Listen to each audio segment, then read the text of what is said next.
I've got 5 o'clock, so I'll call this budget session 2020 for the Johnson County Board of Education to order.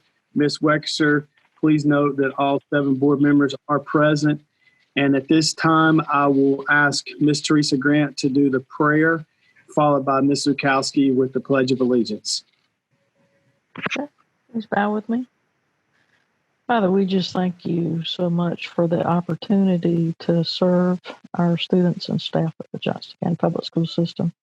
Lord, we thank you for being with us during these trying times, and we appreciate so much the innovative ways that our teachers and our parents have worked with our students to help them progress through this last part of this year. Lord, we know that it's been difficult for each of them. And we ask particular prayers upon our seniors this year, Lord, because they have missed out on so many opportunities towards the end of this year, Lord. And we are still trying to figure out the best way to make a meaningful time for them to end their year. Father, we thank you for the community support that all of our students have received, those students that are in need of meals and the staff that help prepare and serve those meals, and those community members who are doing the same, just to make sure that we have no students that are hungry at home. And what a blessing everyone has been. Father, we just ask that you be with us and give us the wisdom as we make decisions for our budget and for the upcoming year. Just ask that you show us the right way to do this, Lord, that we can look at this with a discerning eye and make those good decisions. Lord, and we just ask that you be with us through this meeting. In Jesus' name we pray. Amen. Amen. Please mute your microphone and stand and face the flag. I pledge allegiance to the flag of the United States of America and to the republic for which it stands, one nation, under God, indivisible, with liberty and justice for all. Thank you. Thank you all.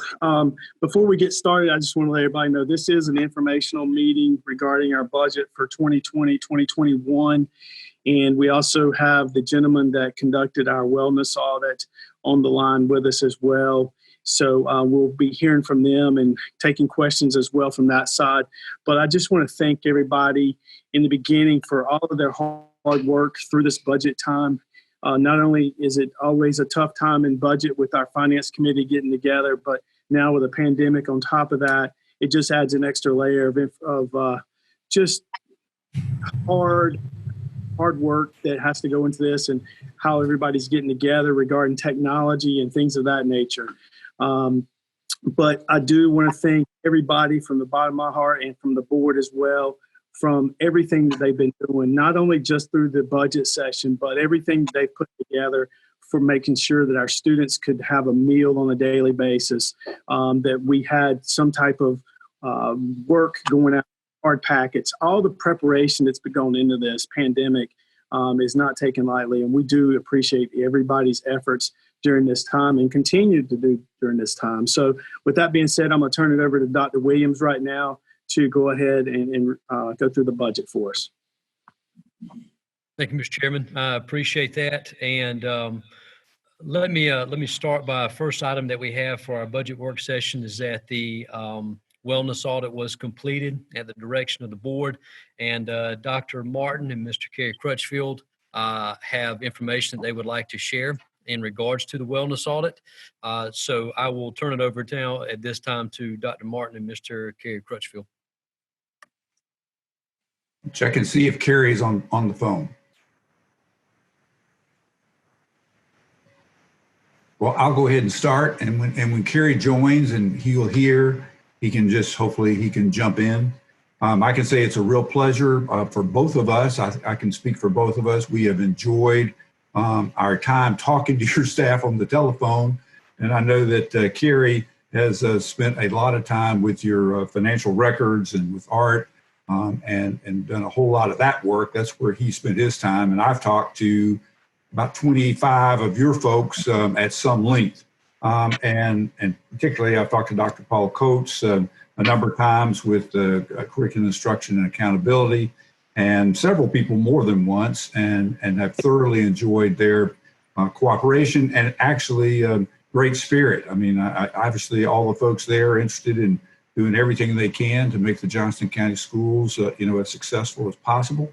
So it's been I think you have great people. We've had a great discussion. I'll mention just a couple of things when we go along, but I'm going to start with Kerry's part, and I think he begins with a thank you, appreciating the opportunity and professionalism, and particularly, as Kerry pointed out, you all made a number of changes, particularly when Dr. Cosby was there, and now Dr. Williams, that basically has some cost-saving measures that are really going to have already helped you as you approach ending this school year on a positive note, which is very good. So Kerry worked on some things that individually with Art that allow some coding changes now that actually have helped that process even further. Let's go to the next slide. What Kerry has done is basically describe several financial issues. And so we'll have sort of a slide that talks about what the issue is. And then the next slide is what are the recommendations to do something about it. And the first one, which is exceptional children's program costs, is something that I also spent a good bit of time talking about it on the curriculum instruction and accountability side with Dr. Coates and also with your federal programs executive director. And we both had the same conclusion before we got together and talked about it, about where some of the opportunities rest in the exceptional children's area. But Kerry's 4 bullets, these are his sort of issues. The program's costs are expected to exceed their dedicated state and federal funding sources by almost $10 million. So that essentially means you have $10 million in local money, basically on top of your federal money and state money that supports exceptional children.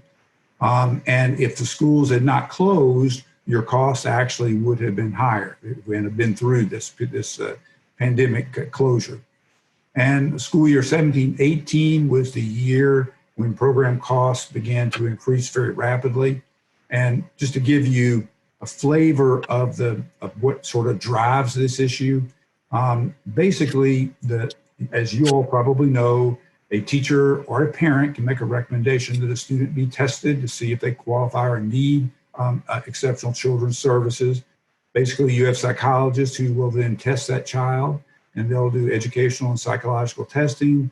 You'll meet with a group of teachers that you all are familiar with, the IEP team, individual education plan team, and they'll decide whether the child should be in exceptional children's services or not. And if so, they'll develop an IEP plan.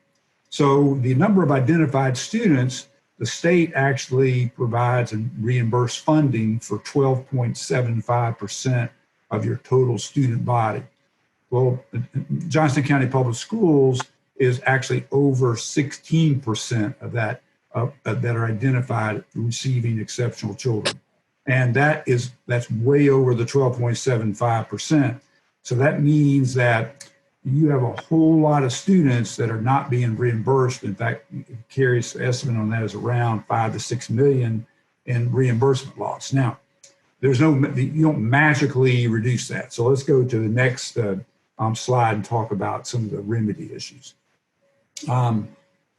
In starting with, and I had the same conversation, I talked to your MTSS executive director, and Kerry reads the thing. MTSS is multi-tiered system of support.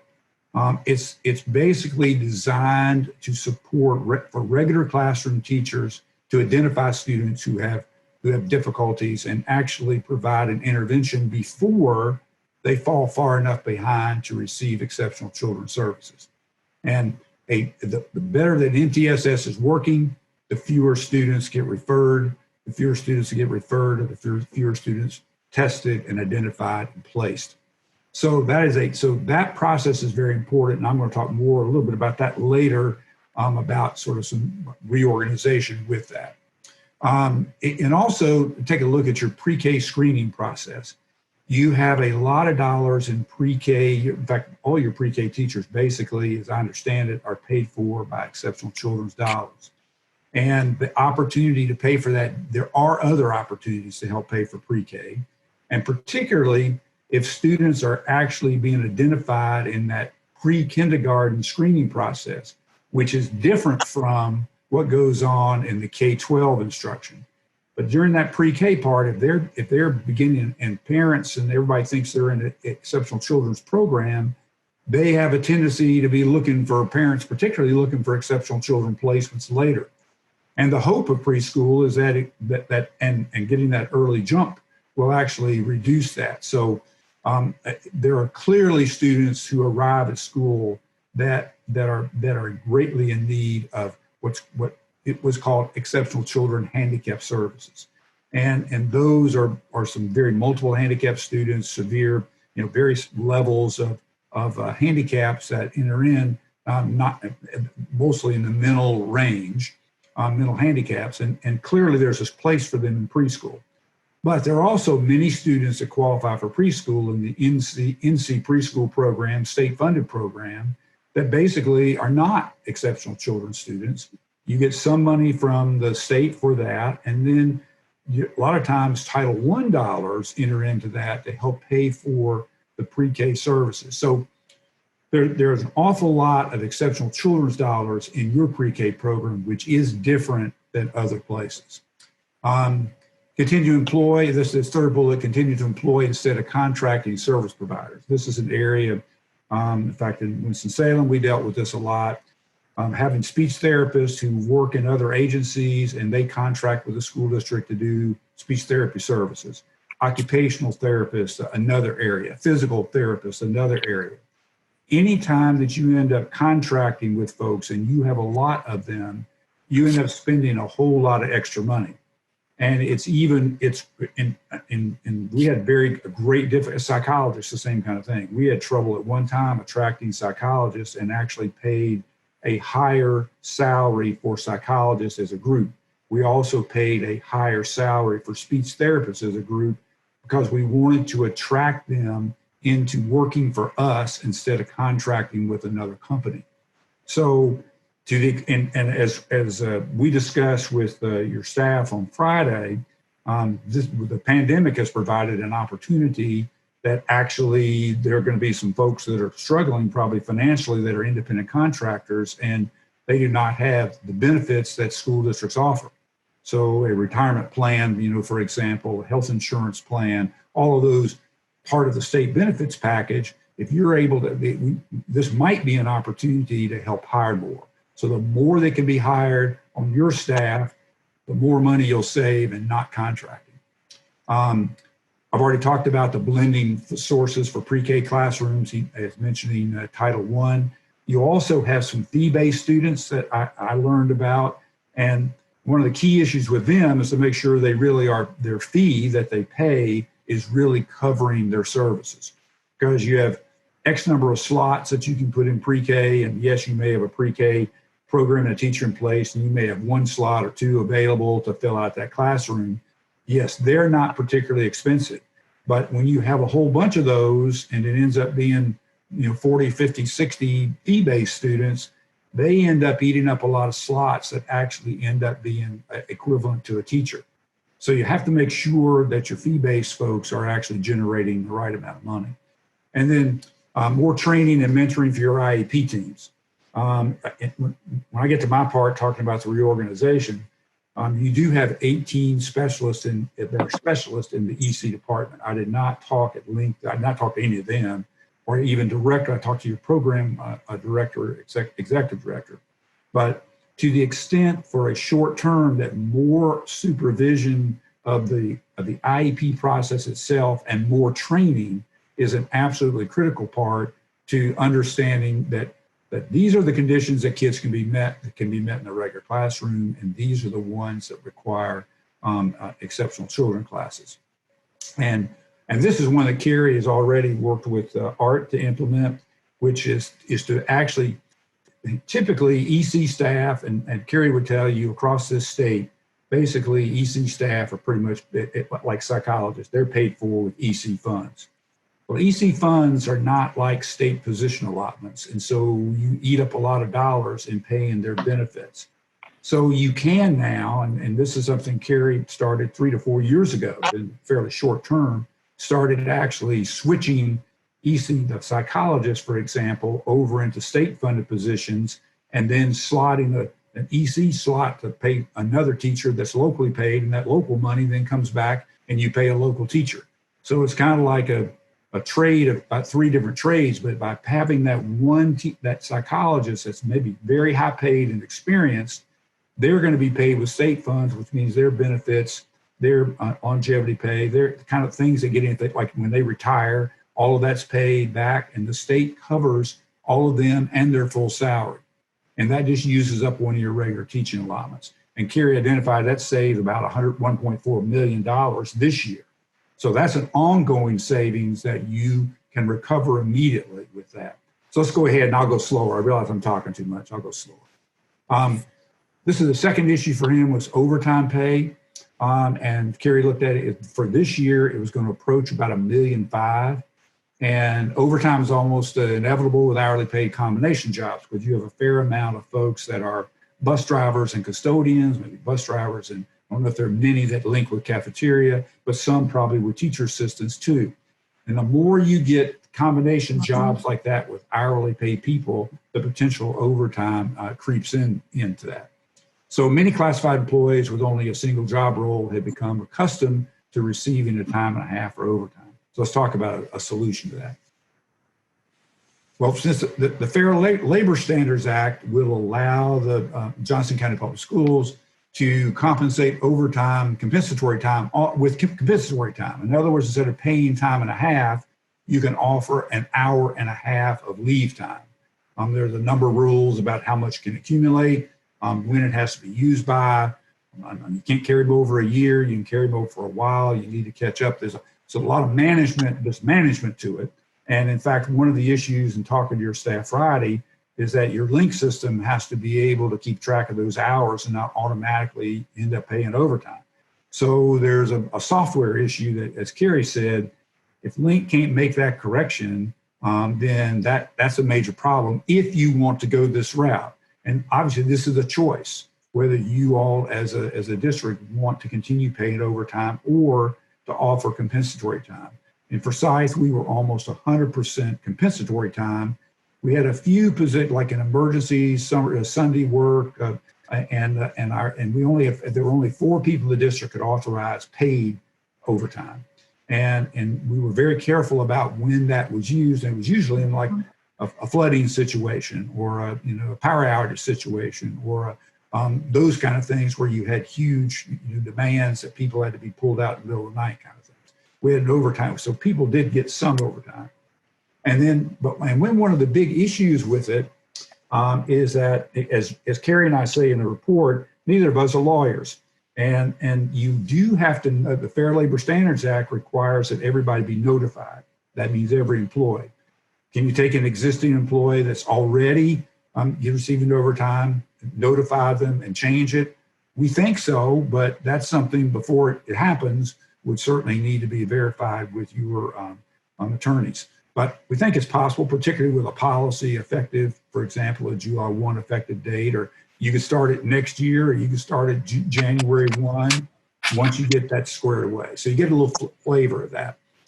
You can also see trying to eliminate as many dual role jobs as possible, as many just 6-hour a day per jobs. If you get 6-hour a day bus routes, that can be good. I had a great talk with your auxiliary services safety officer that supervises transportation.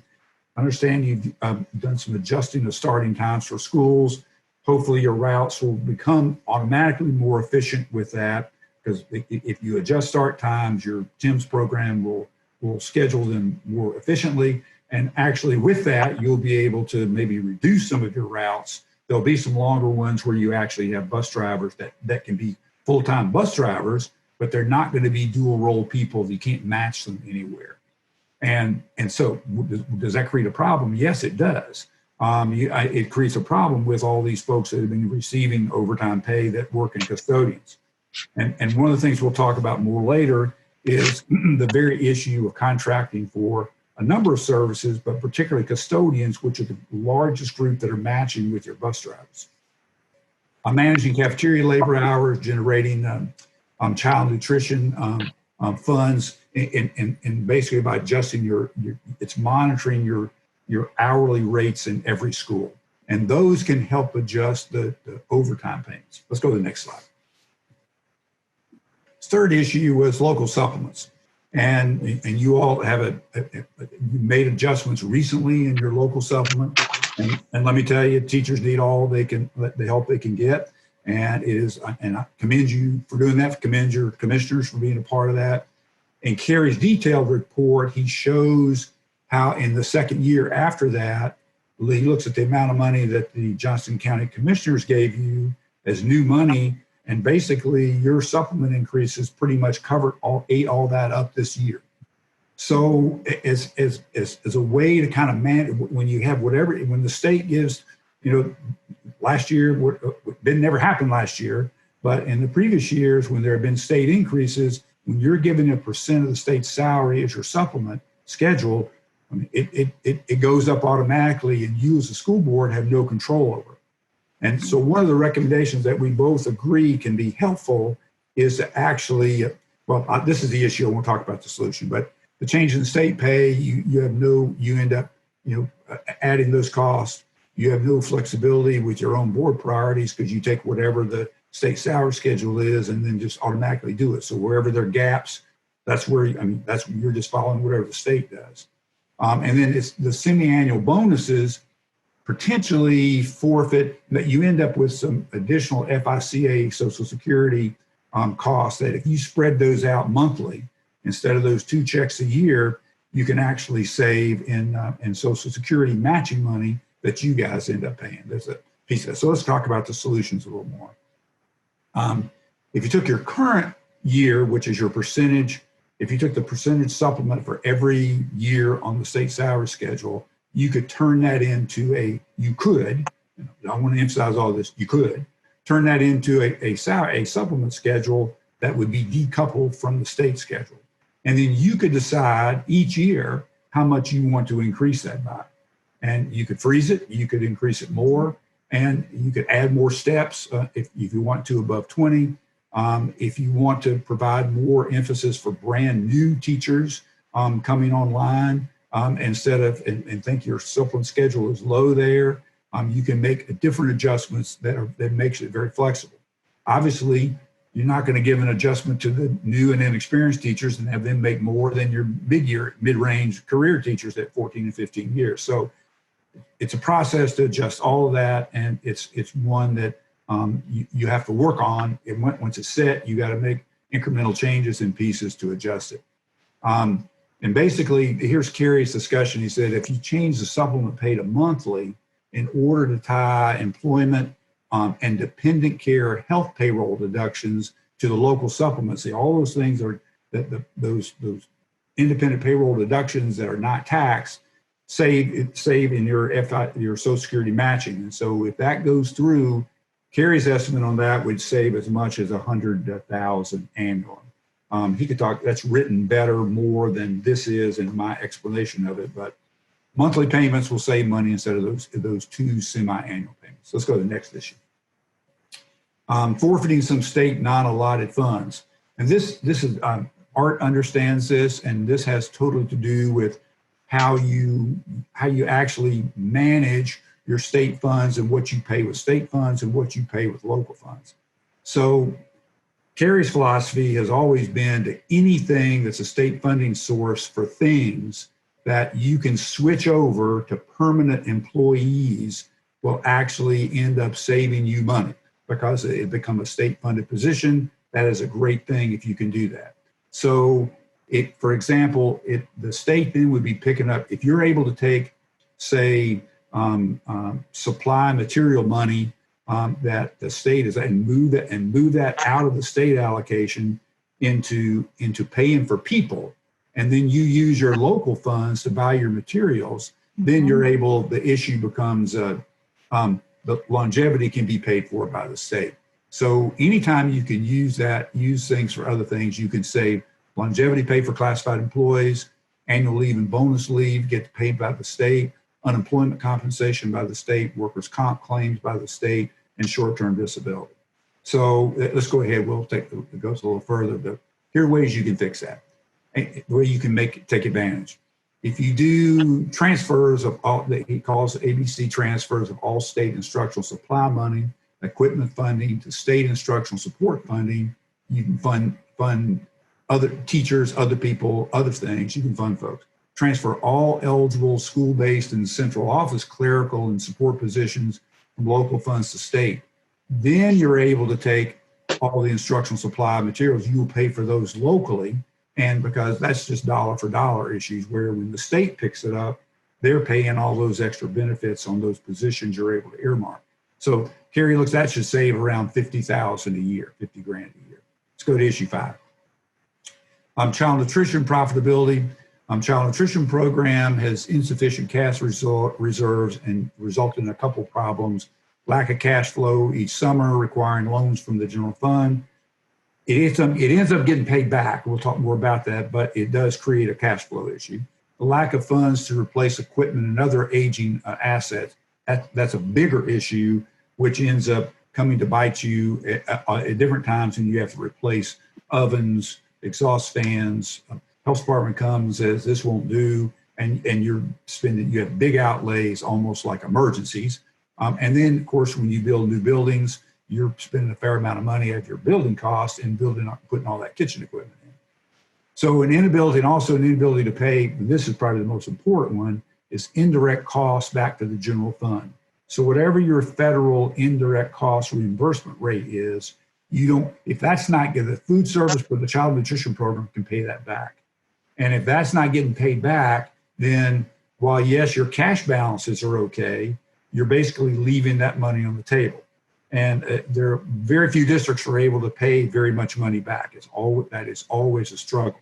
So let's talk about the solutions. One thing Carrie suggested is a one-time infusion of cash to replace some ongoing assets like equipment. And you could actually take you have some funds right now in your, it's a program code 37, which is basically your, on your state restart school funding. You can redirect some of those funds actually directly into food service. This is recommended by Art, and the JCPS finance staff. And you can do that, replace some equipment, do some catch up, take care of that cash issue, transfer, and sort of help. And then, this is a longer term solution because it would take a year to get this set up. In fact, all the contracting issues, it take about a year to take a look at it. And this is, again, a consideration. And there's a lot to do with philosophy, but I can tell you that as we evaluated that in Forsyth, we actually did this nearly 20 years ago, and actually starting contracting child nutrition management. I want to emphasize management. That means that all the employees are your employees. They stay working with you. So a cafeteria manager that's a full-time employee that's in the retirement system, they're going to be there. Anybody, all the state that you work out what you do in vacation days, leave days, whatever you do for your cafeteria workers, the hourly paid people, they keep it. They all work with you. But the management company actually does a couple of key things. They actually come in and they manage labor hours. That's one of the biggest opportunities to save money in child nutrition. If your participation wanes, it goes down in several months. If quality falters and participation begins to decline, you have to be able to make monthly adjustments in your labor, because if you're not selling as many lunches, you're not getting the reimbursement to pay the people. So it's a management process of labor hours, and the food service management people do that. Similarly, with food service, they have any company, and there are some really big companies that are out there that would bid. We've been working, in fact, Forsyth works with Chartwell's Food Services, and they do about 600 school districts in the country. They do several in North Carolina. In fact, I was talking in a superintendent's meeting with the Burke County superintendent a number of years ago, and he said, "Hey, we need to look into that." And he did, and they've been doing it, I think, for about 6 or 7 years in Burke County. which is a district of only 12,000. So it clearly can work out well. I can tell you that the Department of Public Instruction at one time was just adamantly against it. However, they've kind of come around to realize it has some possibilities. And in fact, for example, in Forsyth, if you build a new building, the equipment is paid for out of the food service fund balance. The food service fund balance in Winston-Salem Forsyth is almost $8 million. And basically, so you have and the other thing that the food service people do, they have national vendors that they work with on their food. So literally, they have a network of food vendors for you name it: produce, canned food, frozen foods. How to use the food from the government surplus issues. They had the first year with us. They actually taught everybody how to cook because we didn't prepare our own pizzas. They were these contract deals with the Pizza Hut and you name it. And basically, we learned we bought pizza ovens, fixed pizzas, bought them, sold, and actually we had a competitive pizza sales, worked out extremely well, and it's basically more profitable to food service. So buying food, menu planning, training people to cook, and then making every meal possible reimbursable. So if a high school student just goes in and buys a hamburger a la carte, you might give them, some potatoes and some beans and a milk, and they say, "Why am I getting this?" And we say, "It's free. Look at this free thing you get." And when you get it, the meal becomes reimbursable and the student is served. So those are the big things they do, but they are experts at it. And I can tell you, because every year we could have ended that contract, and we never did. And in fact, it worked out extremely well. But you got in North Carolina, it is not as common. In some states, you'll find it in nearly every school district. In North Carolina, there's a handful, probably 5, that actually contract food service. But Burke County picked it up. Chapel Hill, Carrboro has. Guilford County's been in and out of it. But it's something worthy of exploring. Let's take a look at number 6. Driver training, similarly. Basically, when you look at your current driver ed program, it is hourly. Of course, it's all after school, but all your folks at work make between $25 and $30 per hour, which ends up using most of your state allotted funds. You do charge a fee you pick up, and the model does not leave any state funds for replacement vehicles, repair costs, and liability insurance. And a lot of technology available for driver ed programs too, so there's very little for that. So that one, when I kind of worked on this independently, I'm talking with your student services person, Dr. Allen, who supervises the driver ed. That's one that's pretty easy to determine whether it is a break even or not. It can't if it's working out and it breaks you're doing as well. But what a contract driver ed program does, you can choose. In fact, let's go to the next slide, because here's the 3 ways that you can bid it. You can basically have the entire program with the district owning the vehicles and employing one person supervisor. You need one person that kind of handles the assignment and the scheduling, and you have a lead driver ed person now. That person would be you would continue to need them, and you would work you would schedule both in car driving and the classroom work. But basically, the district could continue to buy the cars with state price contract and use state price contract gasoline.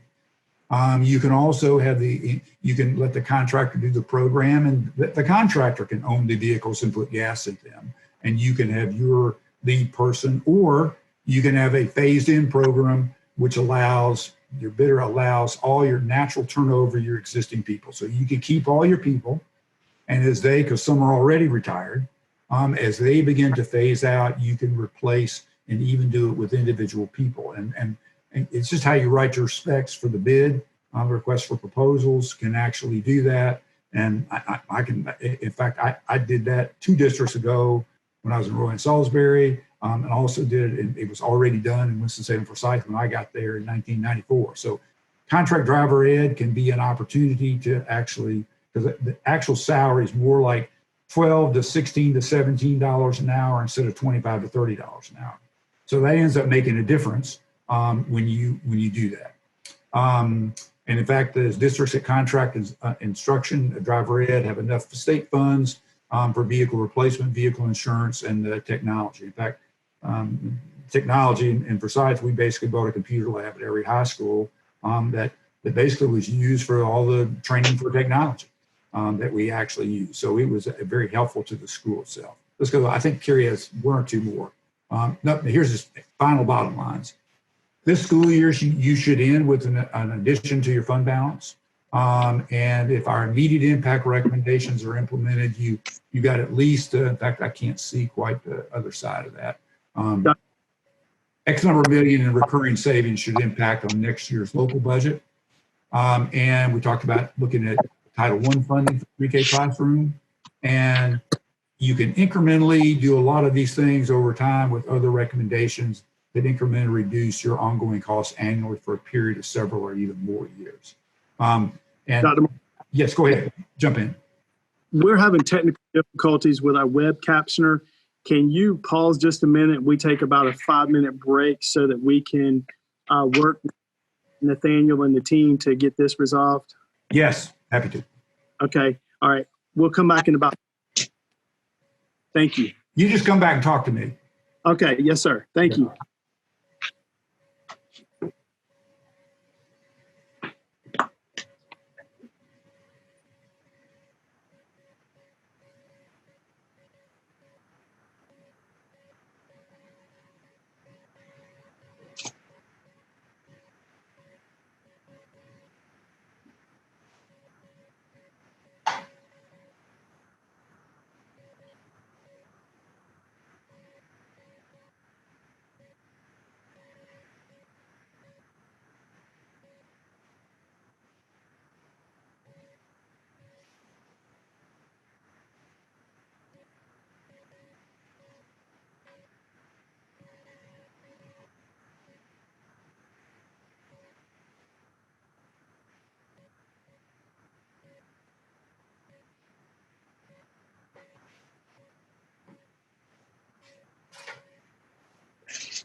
Dr. Martin, we Yes.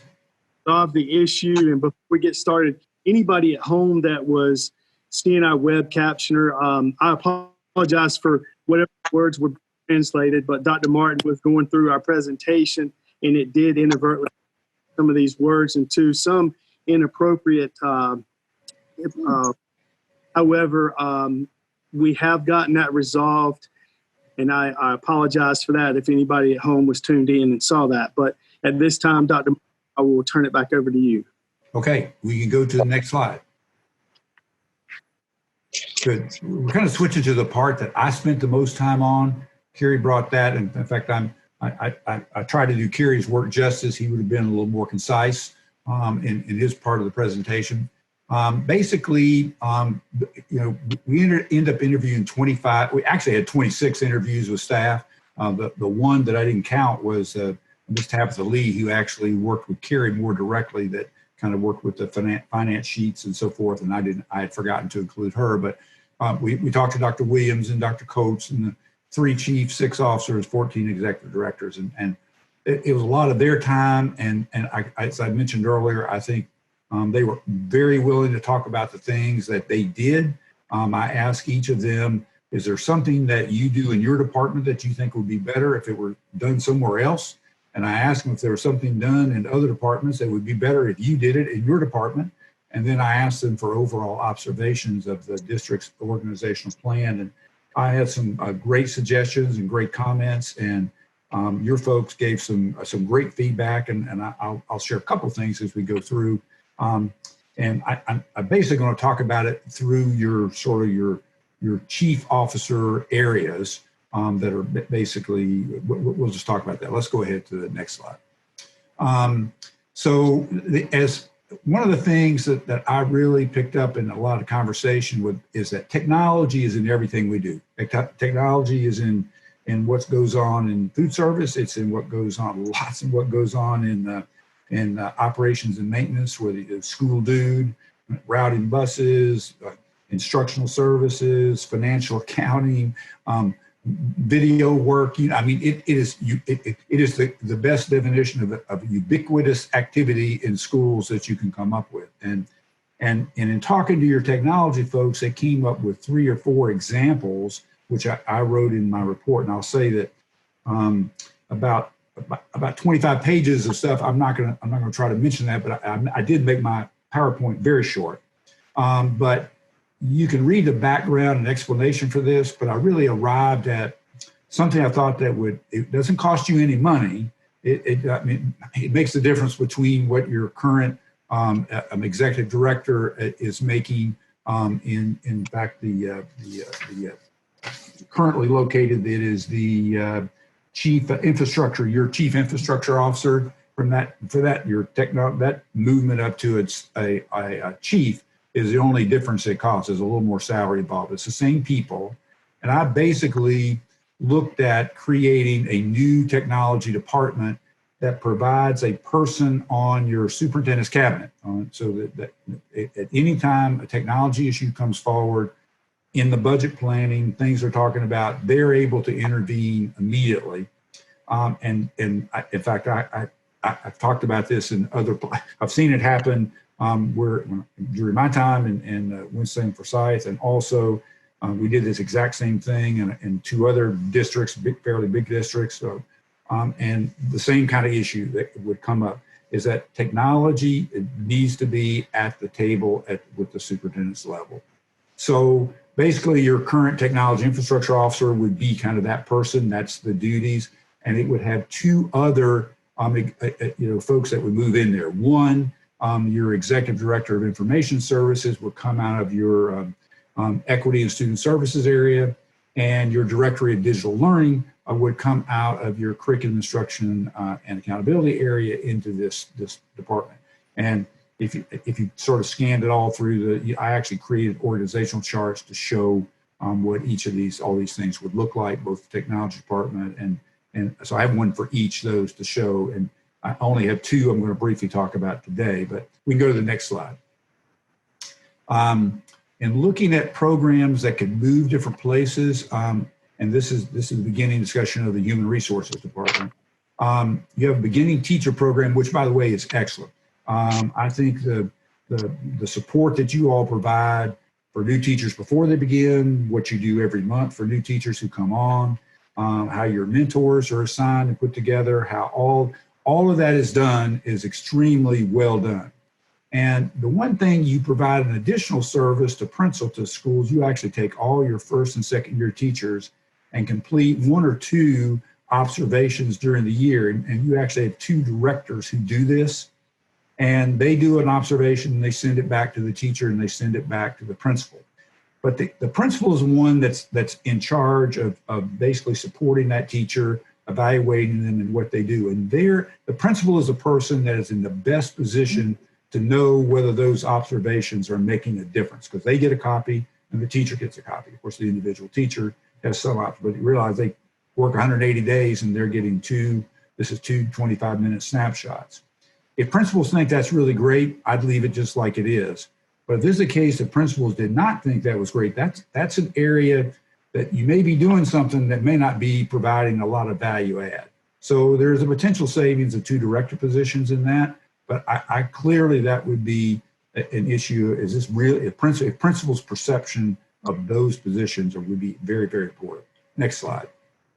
In the conversation, I had a great conversation with your HR officer, I guess Edmondson, I believe, correct, Linda. So we had a great conversation, almost 2 hours. She's very experienced, very capable, and enjoyed talking to her. And the only thing that we had a little discussion I made challenge her on was, I think you have a great practice. You require that every new hire for teacher has to have 2 reference checks. Absolutely, 100% behind that. It's very important. You have good questions that you ask. We went through all that discussion, but you currently have all those reference checks done in the central office, and that ends up being during the summer hiring season a bottleneck. I've not spoken to a single principal, but I'd suspect that there'd be principals that say, "Whoa, it's hard to get the hiring process, closed, so we can get those offers get made and people get hired." And you're in an area with a lot of competition, with Wake County right next door and Durham kind of over there next door. They're both hiring a lot of people, and they have higher teacher supplements than you guys. If you can get them hired, the quicker you can get them hired and get them committed, that is great. So my recommendation is that at least principals do one of those. You have keep your 2 reference checks. Principals do one of them. You can easily do an accounting and handle that, and then the other one done. And that'll probably keep you from hiring additional administrators in the summer.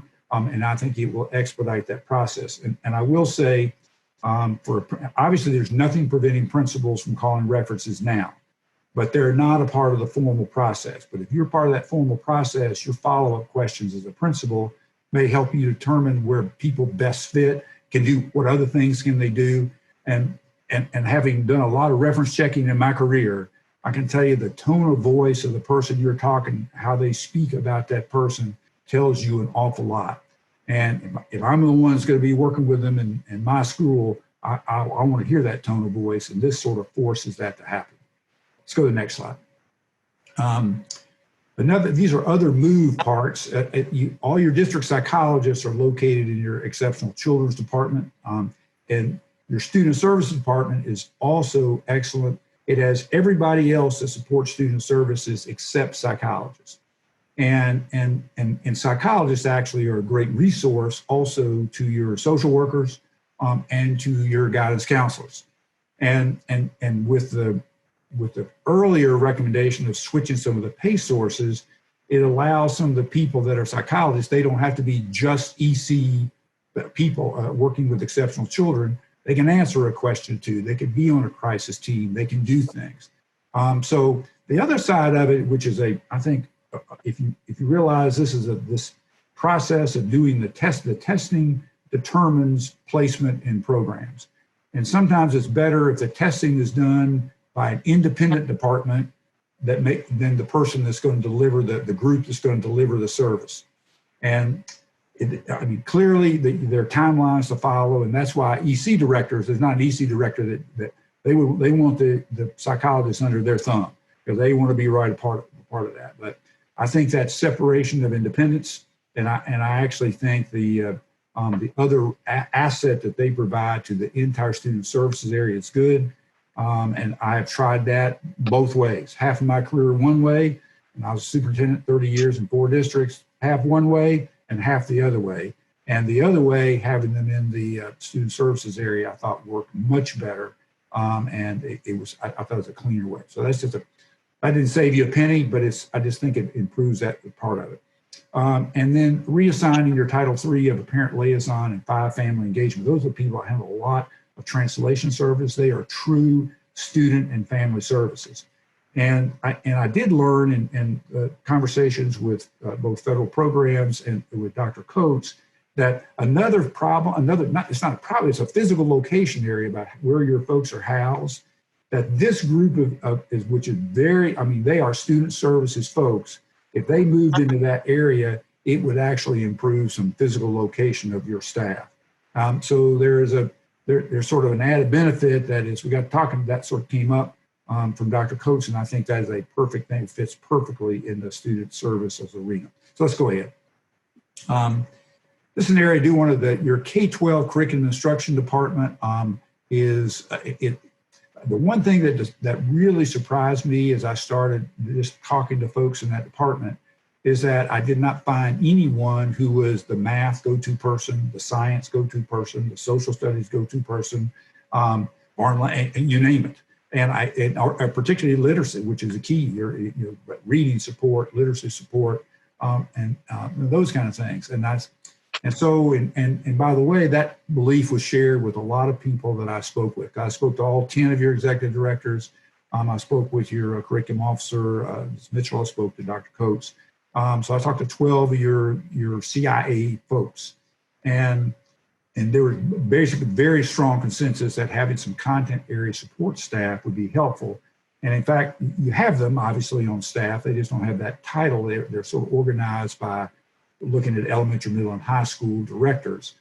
So what I'm suggesting is a different structure on that. And in fact, if we can go to the next slide, this is one I can show you a picture of. It's actually in your document, but you can see here, I'm still leaving the title, the deputy superintendent part for this department that actually is going to have other people, other groups reporting to that position, but it'll also have a K-12 instructional officer that would handle these things. So you can see in the core middle of it, you can see literally the core subjects. You'll see the executive director of reading right in the center, and there are two other reading directors there, and a secondary and elementary. And as you have a new literacy program in working, just getting started after 1 year, and when your literacy, your scores begin to improve, one of those positions can go. And so your executive director can handle elementary or secondary, and the other one can be the opposite. And so that's one that 3 can go to 2 quickly. And you can see in mathematics, same kind of thing.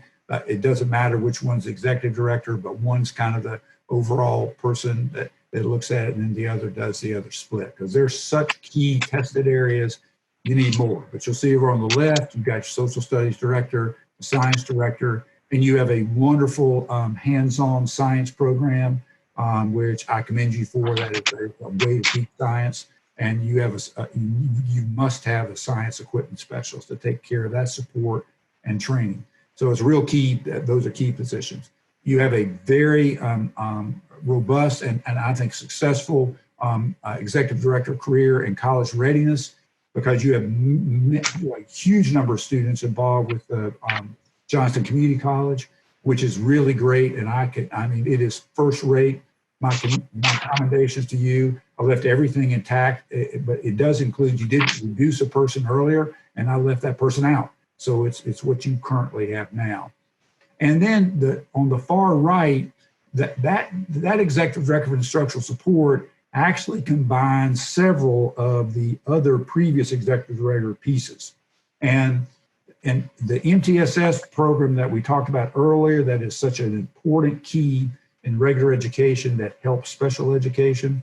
I put that director as a director, not an executive director, under that instructional support area, because all of these things support instruction. And that person, and in that group, you have 16 MTSS directors. And after looking at their schedule, they only work in schools 4 days a week. And if they worked in schools 5 days a week, you get the same amount of time in schools in basically with 12 people. That group does need to have a little synergy together. It could be, and if you want it, if it's done weekly, it can be done after school hours. It can be once in the morning and then go to school 1 morning a week. But I mean by morning, 2 hours max or less. And the director also needs to be a part of the accepting student that actually working in schools.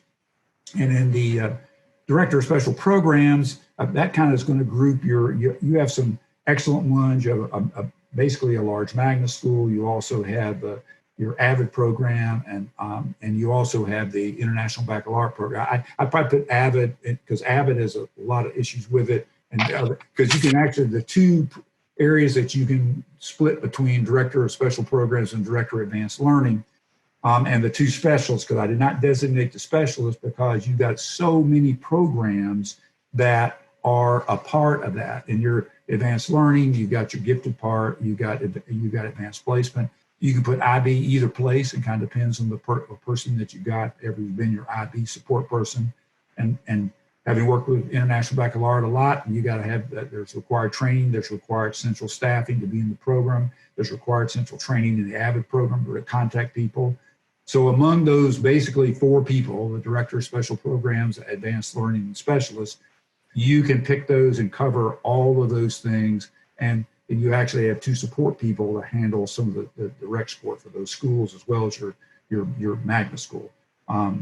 Then in the last part, because teacher training is so critical, your Director of Professional Learning, and I put all the things in the that actually in your in the written part of this that actually talks a lot about the thing. You have a lot of district-wide programs, and I basically in the narrative wrote about there really needs to be an effort to see if you can't get as many of those sort of, how many are you going to have, how many are you going to support, and how many aren't. And particularly the ones that seem to be the really been around for a while is cognitive coaching, literacy is for everyone, the LIFE program, and that's in just a select number of schools, standards-based grading, your project-based learning, and certainly using professional learning communities. You got to decide how you're going to support that with new people coming in. What is your support that everybody's got to have? And I figured you could handle all of that with your Director of Professional Learning and your 2 training specialists supervised and worked by the Executive Director. You'll see later that this ends up saving a number of positions in your curriculum instruction and accountability area. Let's go to the next slide. The other big areas, exceptional children, your federal programs, accountability and assessment programs, they would report directly to your deputy superintendent. So they would be the direct contacts, and those are big programs with lots of federal dollars. Let's go to the next slide. So let's go to the next slide. Thank you. This basically, you can see it's the same thing with the director, the deputy superintendent at the beginning. And you can see that K-12 is that all that thing we just looked at, that slide is over on that. This brings in your accountability and support people, which you have excellent reporting capabilities. You provide a lot of information to schools. The question is what's getting used at schools? And that's where that last item, the Director of School Improvement and Data Specialist on that left side is critical. You only have 1. And Dr. Coates talked a lot about that used to be a lot in the past. And I'm just recommend you leave the 1 for now, because you really need to, it's really about training staff to what at school level of what to do there. And that may be able to be accomplished as it is. But it appears to me you get very good information as school board members and good information basically for schools. But it has to be used at schools or it doesn't make any difference. You can see the federal programs group in the center, the executive director of exceptional children on the right. Got a lot of discussion of those. I mentioned those 18 program specialists. There could be some redeployment of those in some different ways. Then your pre-K program serves, I'm really suggesting both. You do have a little Title I money in pre-K, but very little. Only 2 teaching positions and 2 teacher assistants. And so I put the director of pre-K programs in the middle. And a budget analyst who's very efficient to be the person to handle both the federal paperwork, all the reporting requirements. They work with both the administrative assistants and the budget analysts between those 2 federal programs. So I put those serving both programs in the middle. And we've already talked a good bit about the pre-K issues and the dollars. Did not get into the weeds on their people and as how they're organized, other than moving out those translation folks out of your Title III ESL work over into student services. Let's go to the next slide. Talked about this already about reducing at best the number of identified students over time. I can tell you that in Forsyth, when we started with the MTSS program originally, was probably in about 2010 or 11, some of the very first work in that. Over the period of about a 5-year period, Forsyth was at 15%, and over a 5-year period got to about 12.75. So I've watched it work in a district with 55,000, which was similarly identified as you all are. And this last part is very important because this, if you look at all those things in your curriculum, instruction, and accountability department, that whole area, you end up with a net reduction of 2 executive directors, 3 directors, and 9 specialist coordinators. Now, you won't be able to do all that at once. It's going to have to be implemented over time. But if you adopt this as a sort of a template and structure, and begin to move people when you have opportunities or transfers, other kind of things you've already done in this year already. If you do some of those and continuing in this kind of format, I think you're going to get good, clean content area support, which is, I think, critical for schools. And I also think that ends up, that salary would be, I just did just rough estimates, I think on the low side would be $1 million. So you've probably got in excess of $1 million in salary savings in this department. And I think it probably makes it easier for teachers and principals to understand who's in charge of what. But that's the thing that can evolve over time. And I can say that Dr. Cosby had actually had some conversations with Dr. Coates about some of these various things at the beginning. And I know Dr. Coates has been thinking about this for 6-7 months, had some of those follow-up conversations with Dr. Williams. And I think there's some opportunities there that in working on that over time could take place. Let's go to the next slide. And on the contracting part, this kind of lists a full gamut of contract services that could be considered. Custodial services, food service management, just the management, grounds maintenance, HVAC repair, printing services, and driver's education. I talked about driver's education, talked about food service. I do want to talk a minute about custodial services because this is a big issue. I've done that in 3 districts. Actually started with the district I was in Kentucky, and I've tried a lot of different models, and I've had failures, experienced failures that did not work, and then eventually came up with a model that has been very successful. And why it is so important now is that you all know that the retirement matching cost is in excess of 19%. And health insurance is in excess of $5,000 in a full-time employee. And when you add on unemployment and disability and add that together, the actual benefits support for every full-time classified employee is huge. And it's a tremendous cost. And in contract services, you still need to have some benefit. I mean, you're not going to get good people. A contract service company has to pay their people good wages enough. You got to keep good people. They can't be experiencing turnover. You'll have a fall down in service. But the big issue here, again, from a school board standpoint, is basically if you end up, and I can tell you that in Durham, I read the Durham Sun's articles. I read when Durham started, they did contract cleaning, and probably in the last 15, 18 months, they did away with it.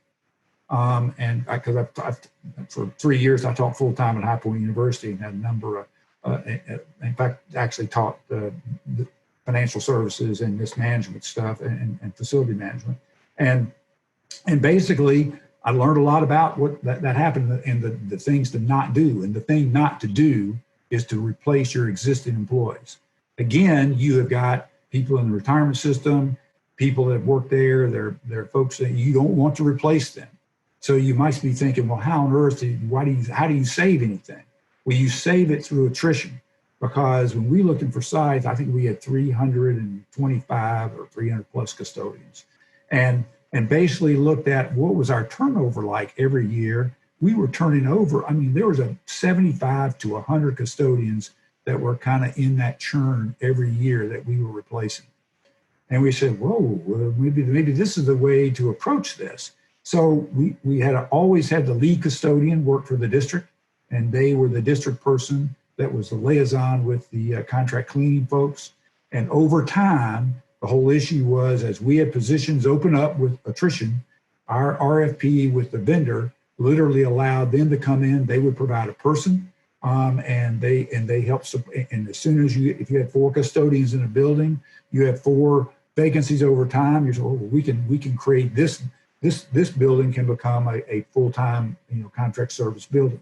So essentially, you had subs coming in from the service, and it worked out. And you can do some transferring of some of your existing people to help open up schools. And I know from the time we started it to the time I retired, 20 schools converted to, they were totally contract cleaning with the lead custodian was our person.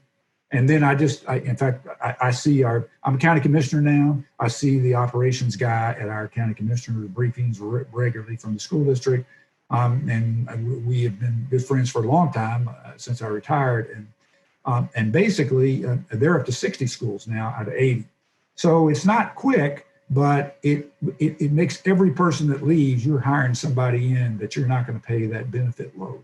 And so they've been using it for a long time, and it's been, if you have your person in charge, and I can tell you our county government just went to contract cleaning, started about 6 years ago. And basically, we didn't go through a transition program like this, but we just rebid that after we just did the first 3 years. First 3 years of the total service. We did an experiment first. The first 3 years, just rebid it in the county, and it came in less than it was for the first 3 years to start with. There were 7 bidders from a lot of different places. Two of the bidders were not capable, but 5 of the bidders were capable of providing the services. And basically, we saved over time 28 full-time positions in the county government. And to go with contract cleaning, good specs, good people, it has worked out very well. I mean, it's been good.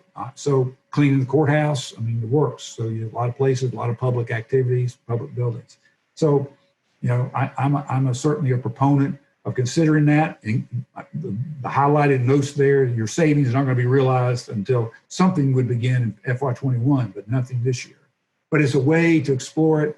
And I did extend an invitation to Ms. Gill, Dolores Gill. We had a great conversation, and love to invite her and anybody else from the auxiliary services officer, safety officer, anybody to come over to Winston-Salem, Forsyth, and when we're able to get back and do those kind of things and actually take a look at that, both the contract cleaning service people issue, what's happening, that food service, how it works.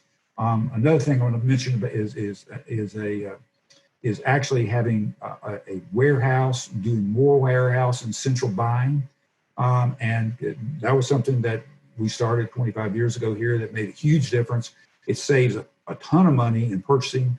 There is some upfront cost to make it happen. And we've got about 3 big things that are big money savers that the auxiliary services assistant superintendent, operations assistant superintendent, who is the guy I know very well, would be happy to spend a day, just half a day, and carrying out both would be happy to join that and just say, here, you can learn about this, see what happens, you can have the questions asked of people who do it every day and the people who've been involved in it, right now. I can also tell you that an experiment between grounds maintenance done both ways, and actually Forsyth has in-house grounds maintenance. And that has everything to do with equipment.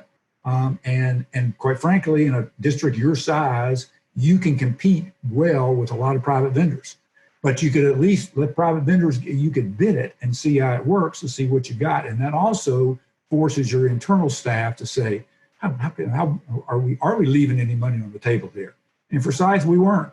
We were more efficient with grounds maintenance in-house.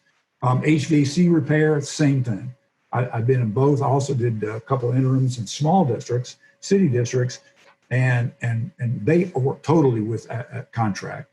We looked at it both ways in Forsyth, and actually, if you can find the key staff, the refrigeration guys and HVAC, if you can find them that will stay with you and work, and have that, you can do it cheaper yourself. But it's not always the case, and sometimes that bidding also lets you know how competitive you are, and that's one where we never formally bid that, but we did talk to some vendors enough to say, as long as we can find the people, we're better off with our own internal HVAC repair. Driver ed I've already talked about, but you have another area that you do have an opportunity probably in printing services. You actually do also printing that I am fairly sure you could contract that out, and everything from graduation programs, bigger kind of things. You probably don't need a printing technician. You could probably get by without it. The copying stuff is critical and is helpful and saves a lot of money. But that's one that if you actually looked at printing, outsourcing pieces for that when you need it and use it, you could probably save some money there if you took a look at that. But these are all choices that are out there for you, and you can't bite off. Change is hard, and you can't just bite off a bunch of them. But there's some since you're pairing a bunch of custodians with bus drivers, hours, that's a key. And anything that you can do in that area. I also talked in the food service about, in the transportation section in the narrative about the task that everybody's struggling with getting enough bus drivers. There's no doubt about it and how you do it.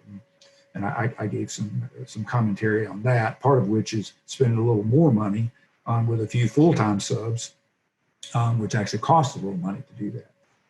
And I'll say the last thing I'll say about the warehousing, literally we had in Forsyth had something like, in fact, Charlotte had they call it a kind of a auxiliary service audit at that time. Arthur Anderson Consulting Company was doing. We did a similar one. Actually, our commissioners paid for it. It actually ended up being, they had this set of recommendations, work with teams in the area, and one of their big recommendations, a series of big recommendations, one of which was you need a centralized warehouse, reduce windshield time, and also save on a whole lot of purchases. So a whole lot of instructional supplies of different paper, construction paper, pens, things, those kind of things are shipped centrally. Forsyth's a little smaller county than Johnston, and that would have to be evaluated, whether one warehouse or would you have to have two, and is that an issue? And our commissioners were so impressed with that study that they paid for, that they said, we're going to help you build a warehouse.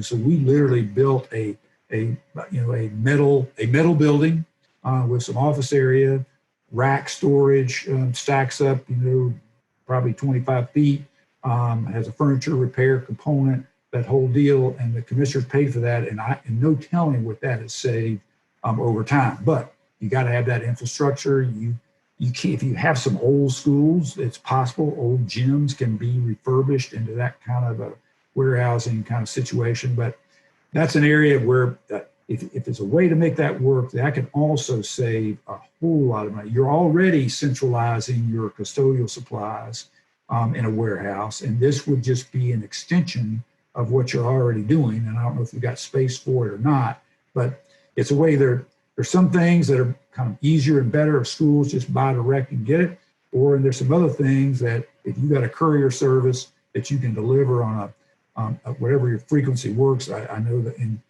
the recessions that eventually we used to do daily, and it became every other day, then it became on a different kind of cycle because it's so expensive to do that. But let's go to the next slide. I know you're relieved, I'm almost finished.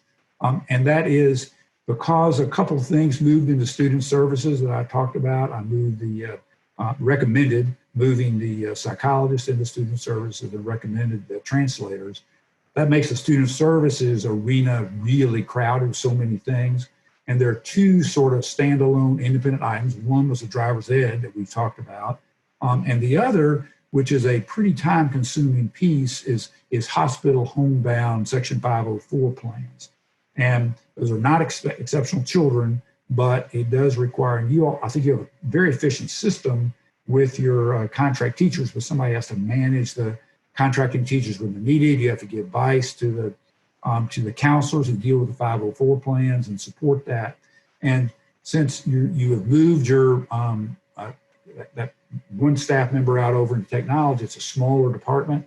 And I think you could move these two items to report directly to the Chief of Equity and Student Services and probably balance the workloads a little bit in that regard. And that's another recommendation. So I know you're relieved that I am finished, and I would be happy to entertain any questions. In fact, both Carrie and I are doing both final editing, and we'll get you paper and actual bound copies And we still need, I found a few more edits today going through. So basically, I'm done. Answer questions and whatever I can do for you. Dr. Martin, first, we appreciate through this entire process with us. Very thorough, and we appreciate all the time you and Mr. Carey took out of your day to come and just go through our finances and audit and give us recommendations where you saw fit. So we really appreciate the time and efforts there. I am going to open it up to the board at this time. Questions for Dr. Martin that he might be able to address. So the floor is open. I'll go first if that's okay with everyone. Dr. Martin, can you maybe give me a little insight on how the NC CARES Act is going to impact us in the immediate based on your knowledge of that and the audit that you just conducted? The NC CARES Act and that part, I can tell you from a commissioner standpoint, we're already projecting about a 14 to 18% decline in sales tax. And we're hoping that some of the dollars, which I saw the governor's press conference last week, that looks like I can't remember the chunk, it's like a 60 some odd million or whatever is set aside, is going to go to cities and counties. And I'm hoping that that will provide, there are a few earmarks on that for health departments and personal protective equipment and other things. But basically, some of it's for just county and city operations. And I'm hoping that that is going to help with some of the dollars that will help shore up some counties. It's just hard to say. I know our counties, we're right in the literally budget process, just as you are for the school board. And in fact, our county manager is speaking with our superintendent literally Wednesday. I'm talking to him tomorrow about their approach, because we have a funding formula for schools in Forsyth, and it's based on sales tax and property tax. It goes up and down. The money for schools goes up and down the same percentage, wherever it goes. So we have a base and on top of that. So I'm hoping we're going to get some help in that arena. Very good. And you mentioned formula. Do you mind emailing that to someone in our district so maybe we can take a look at that formula you have? That would be great. And also I noticed you were talking about enacting, maybe we should look at to like a K-12 instructional department, and where you would have like a executive director of reading and an executive director of math. And it looks like those positions would be pulled from the MTSS positions. Am I remembering that correctly? Some of them could be. And in fact, you're not, it is not adding staff, but it's among that group. You've got 16 MTSS people. You've got the 10 executive directors and their directors who report to them, and some specialists already. You've got a large department. Among that group, I suspect there are stars in reading and mathematics and science, people who would fill those roles from your existing central office staff. There would be people there who would do it. And I had enough conversation with Dr. Coates that makes me believe that you can find those. I mean that you can do that internally and do that as they come available. Well, and I don't know if you'd be aware of this, but they presented to us, I think it was a couple months ago, and there was some type of compliance that had to be met by June 1st, I believe. And I want to say, by my interpretation, we were running a little bit behind schedule on that. But you're talking about a future allocation, and that's something that the board could certainly look into, but not commit to. But with the MTSS positions and the EC population so high, you think, and you're doing a wellness audit as well as a financial audit, you think that those positions over math and reading would benefit the district more if they were allocated there, given our EC population? Well, what I'm suggesting in MTSS is keeping 12 MTSS directors. The only reason, and in fact, I literally did the hour calculation. You have 16, and they're only out in schools 4 days a week. If they're out 5 days a week, they can cover the exact number of hours in schools if they're working 5 days a week.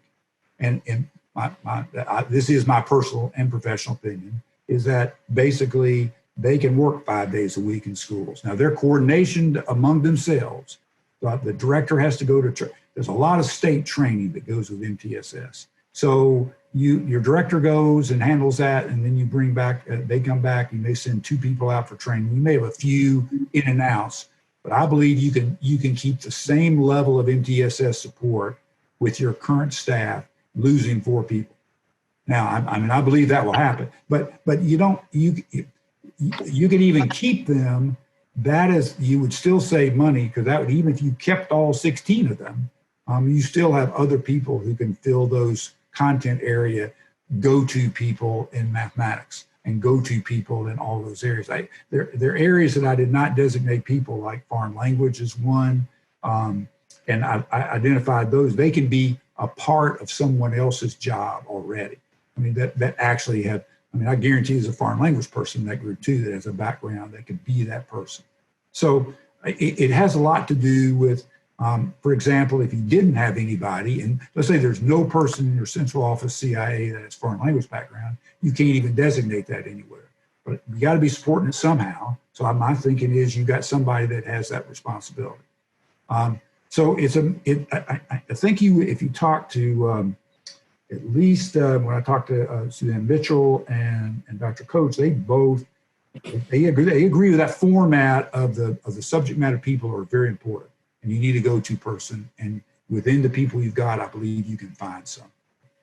Even if you kept the MTSS at full 16 and offered more training for more services, you could do it. And I noticed we talked about like a reallocation of positions, maybe like some moving around of people. Do you have and centrally is what, we focus on and what the public focus on. There will never be a debate we need a classroom teacher or not. But when you look at centrally, when you talk about net positions plus or minus, how many were added throughout the course of your recommendations, or how many of them were taken? Are we like +5, -5? How many positions? On that part of what you just looked at, there are no pluses. Now, I said some things you may want to consider in the future, but in this recommendation, there are no pluses. There's potentially a loss of 2 directors, depending on this. This is in the beginning teachers part. I talked about it early. Beginning teachers, you could lose 2 if that evaluate. You got 2 people that are doing a lot of evaluations, and those literally 2 of those could actually go.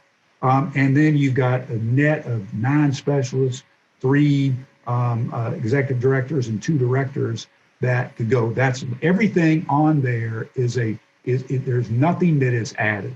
So the net would be, if you did the printing person and the beginning teacher people and the others, you're looking at probably a net loss. If you did all of them, I think it is 17 people.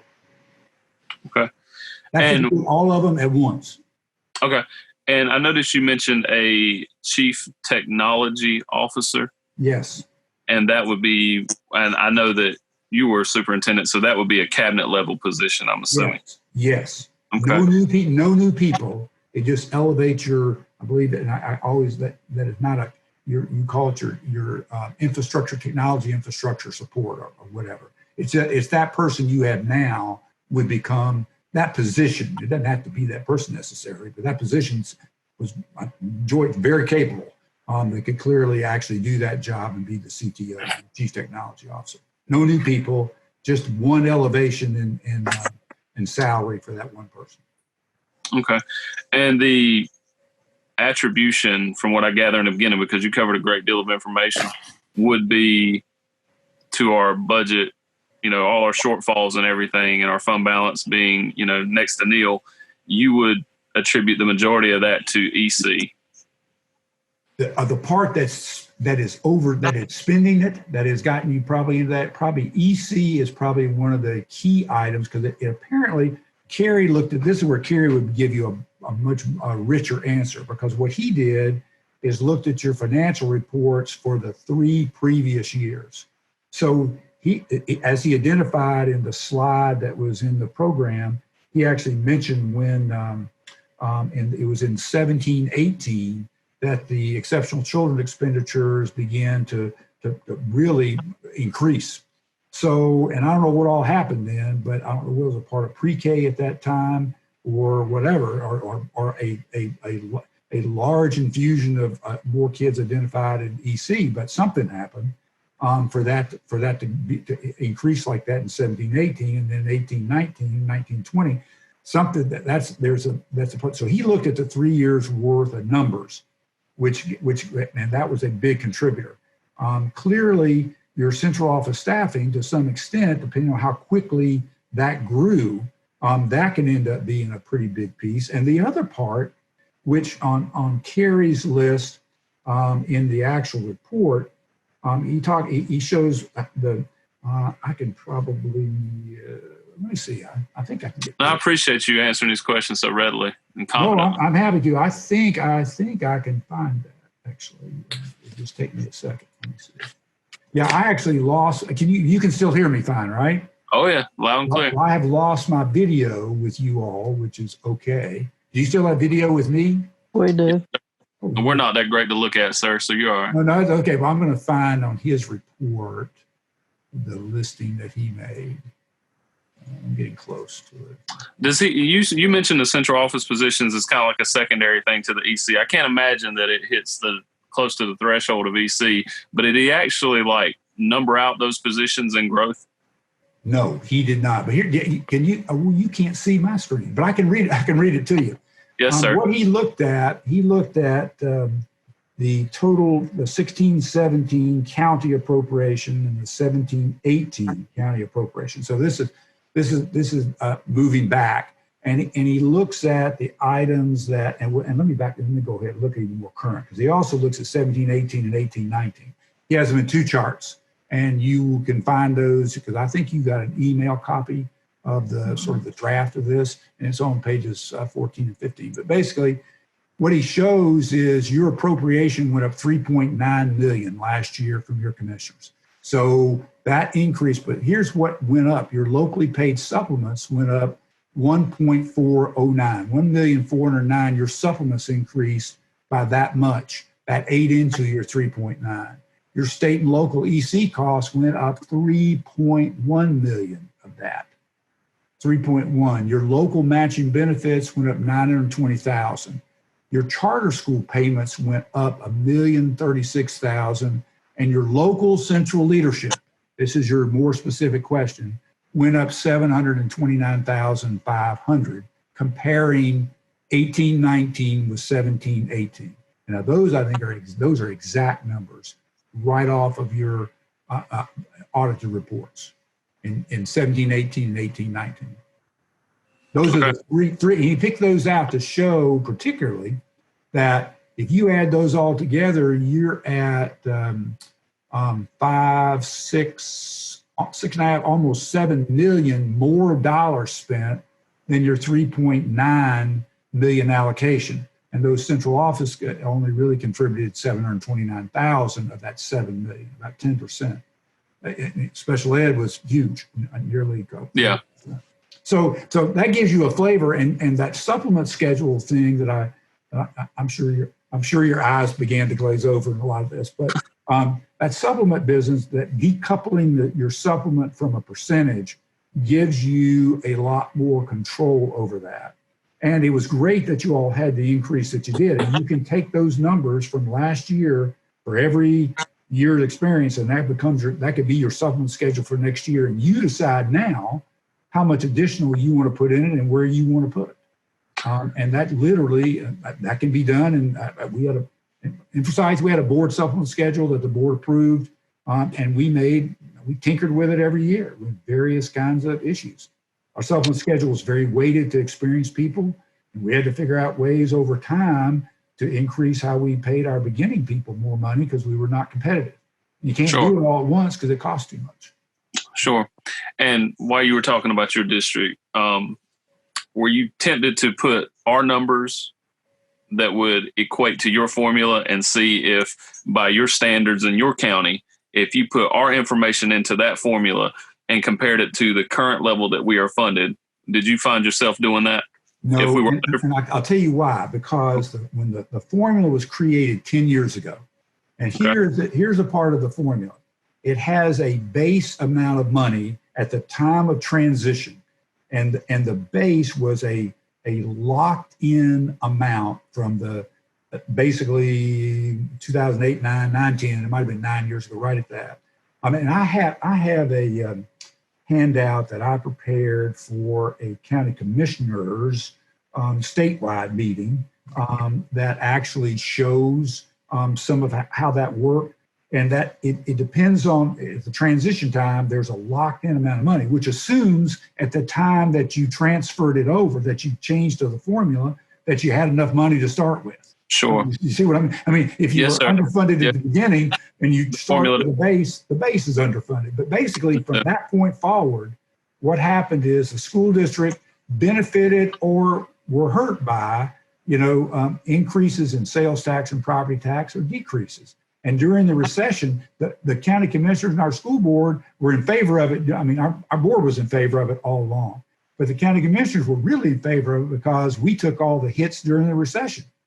Because property tax went down, went to a reevaluation year, and all that stuff. Property taxes down, sales tax down. We took the hits. But as I told our board when we did this, I said, the sun will shine one day. Just like we'll get beyond this pandemic in one day. And when it does, and the economy comes back, we will benefit from from that formula. It won't be and the commissioners love it. When I got on it, there's no arguing about school funding. And basically a formula.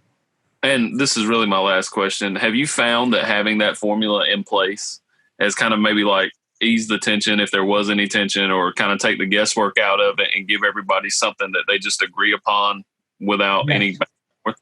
Yeah, it relieved a lot. In fact, that was one of the points that we had a fairly new county manager at that time, and said, this is a good thing. We got an independent guy. We got just literally found a sort of a guy that does a lot of business finance work, lawyer that volunteered to chair the committee. We had equal representation from the county finance staff and the school district finance staff. They actually came up with a formula, got reviewed and discussed it. And the only thing I regretted was we had no shoring up. It was based off of estimates of the revenue, and we didn't shore up at the end of the year and of course the county manager said, do you all want to pay any money back? And I said, well, if I'm you, you're underestimating your receipts to start with. So we got into all it. But basically, since I've been a commissioner now 6 years, we have looked at exactly. It turned out I was right, but not as much as I thought. Yes, sir. If you know what I'm saying. But basically, to answer your question, yes, it reduced tensions without a doubt.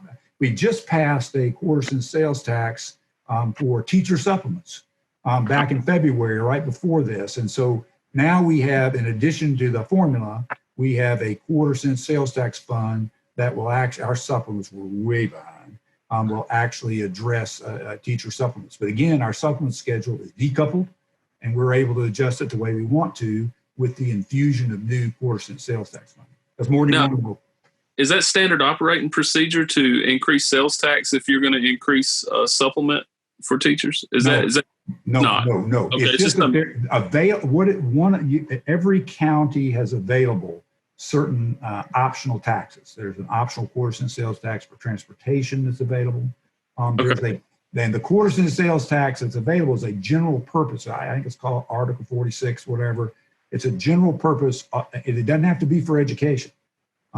There are folks that have a Surrey County, for example, they have a quarter-cent sales tax that's earmarked for the general fund of the county, and they fund anything they want to out of it. Davidson County, to the south of us, they actually passed a quarter-cent sales tax to pay for building a new high school. Okay. Literally, the quarter-cent sales tax to retiring debt. We passed one just for teacher supplements. So, okay. But the other part in the formula, it is revenues, which were property tax and sales tax revenue, went into the formula calculation of where your new money started from every year. Cool. Well, I appreciate you. Thank you. You're welcome.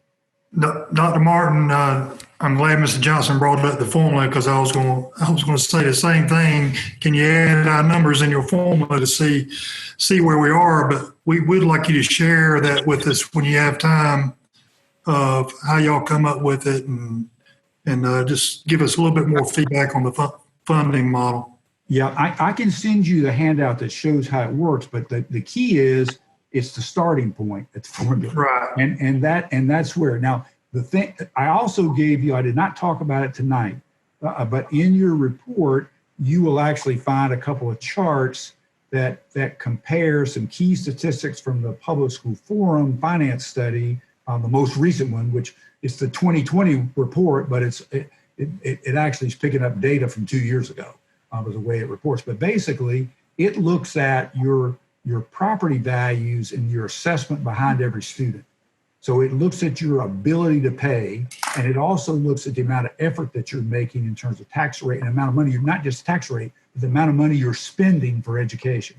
And they actually calculate a statistic that is not easy to, you can recreate, it's not easy to just explain quickly, but it's called relative effort. That the Public School Forum has been doing this every year for, I don't know, 30 plus years. And I will tell you, Johnston County is making a great effort. That's in my report. It's a top 5 in the state in terms of your property assessment per student is low, but your effort supporting education is high. I mean, that is a positive thing. But your local per pupil amounts of money is below the state average. So it's in terms of local, and all that stuff's in there. And I have a table that shows, and I compared the districts that are all in the 30,000s from, and the basically it's you all, it's I moved up, I dropped off Buncombe, I moved up into Union County, even though they're 42, because you're actually closer to Union County. So you got Union County, you guys, Alamance, Burlington, Gaston, and seems like it's one of them. I'm not believing that, but anyway, that you have the comparisons of your local per pupil, your local position staff, your property assessment per pupil, your local effort as percent, the relative effort point. So that's in there. That 2 kind of interesting charts, actually 3 of them charts that you can kind of look at on that. So yeah, but the formula, you could go back and look at how much your increases in sales tax and property tax were like the 2 previous years. You could adopt a base from 2 years ago and say, well, this is our base. And you could kind of see what that would be hypothetically. You just take a little, you got to have some county data that the county has readily available that can be found and done. Yeah, that can be done. It's just, you got to check the appetite of your commissioners. Right. That piece. I do have one more question, and then I'll let everybody else chime in. In financial issue number 1, you're talking about training and use of MTSS to reduce EC counts, and then you go on down on pre-K screening, hire speech therapists versus contracting, and then blended fee-based pre-K. And then you talk about pay more high salary with state funds. And then you recognize the $1.4 million savings if we do all of that. Is that over a year's period, over time? That is just over that salary adjustment. Okay, great. That has nothing to do with the others. Okay. The others will save money over time because they are not instantaneous. Just the conversion piece with salaries is what that would save. Conversion piece with salary saves the 1.4 million. So for example, instead of I'm just guessing, is that your director at EC may be the highest paid person in EC. Well, they're being paid for with EC funds now. So you move them over into a state position and you use state money to pay, that's a position allotment. So that means the state's paying everything, man. They're paying the salary, the piece that you have a local supplement in it, I suspect that you are paying, but the state salary, the state benefits, everything is now as a state funded position. So the money that you save will be used in EC to offset some of your other costs, and then that money will roll into a regular classroom teacher position. That you gave up a regular classroom teacher position. So ultimately, the money you save in EC will roll into paying that now become a locally paid teacher that makes a whole lot less than your exceptional children's director. So that's how you save the money. Thank you. And Dr. Martin, yes. I'm tagging on what you just said. That makes a ton of sense. When on the third or fourth page back into the report, it talks about there were two district initiatives that significantly impacted our budgetary shortfalls. And one you've already spoken about in terms of our supplement. The other, I think you've also addressed, is the central office reorganization that began in 2017, 2018. Is the conversion part of the issue with that reorganization, or was it because additional people were added? Just if you can spend a minute or two explaining that. I'm sort of following you on that, but I'm not sure I can. I think that Kerry wrote that, and I think he can. I'm not. I think. Did you read that actually in the? I do have the report in front of me. Yes, it's. What page were you on? It was behind the cover page, 3 pages back. It would be the fourth piece of paper. Of the full report. Of the full report. It was emailed to you. Uh-huh. Yeah, let me. Yeah, so the cover page would be the first page, and then. Yeah, so you get into page 4, financial and budgetary observations. Yeah. Yeah, let me just scan that part, and then I see. Yeah, it's on the next page behind the financial and budgetary observations. It's on the page directly behind that. All right, which got a couple of charts first. Yeah, there's a couple of charts, and in between those 2 charts is some text. Oh, okay, a little bit. Okay, here we go. 2 district initiatives. Yes. Thank you. And that should be JCPS. There's another little edit. Budgetary shortfall. One was a 1% in the licensed employees. So supplements was the first one, and we saw that number. Yes. I mentioned it, and it's in this report. It was about 1.3 million, I think. And correct. The other was the central office reorganization, which was the 790,000. Gotcha. Okay. And that comes up. You'll see that at the very end of Kerry's section, where he compares 3 years ago to 2 years ago, or 2 years ago to last year, and last year to this year, in 2 different charts. So the biggest one was, quite frankly, your increase in exceptional children costs, and it's not. I guess he was doing that. 2 other ones that also significantly impacted the budgetary situation, and that's true. Those are 2. And those are the amounts.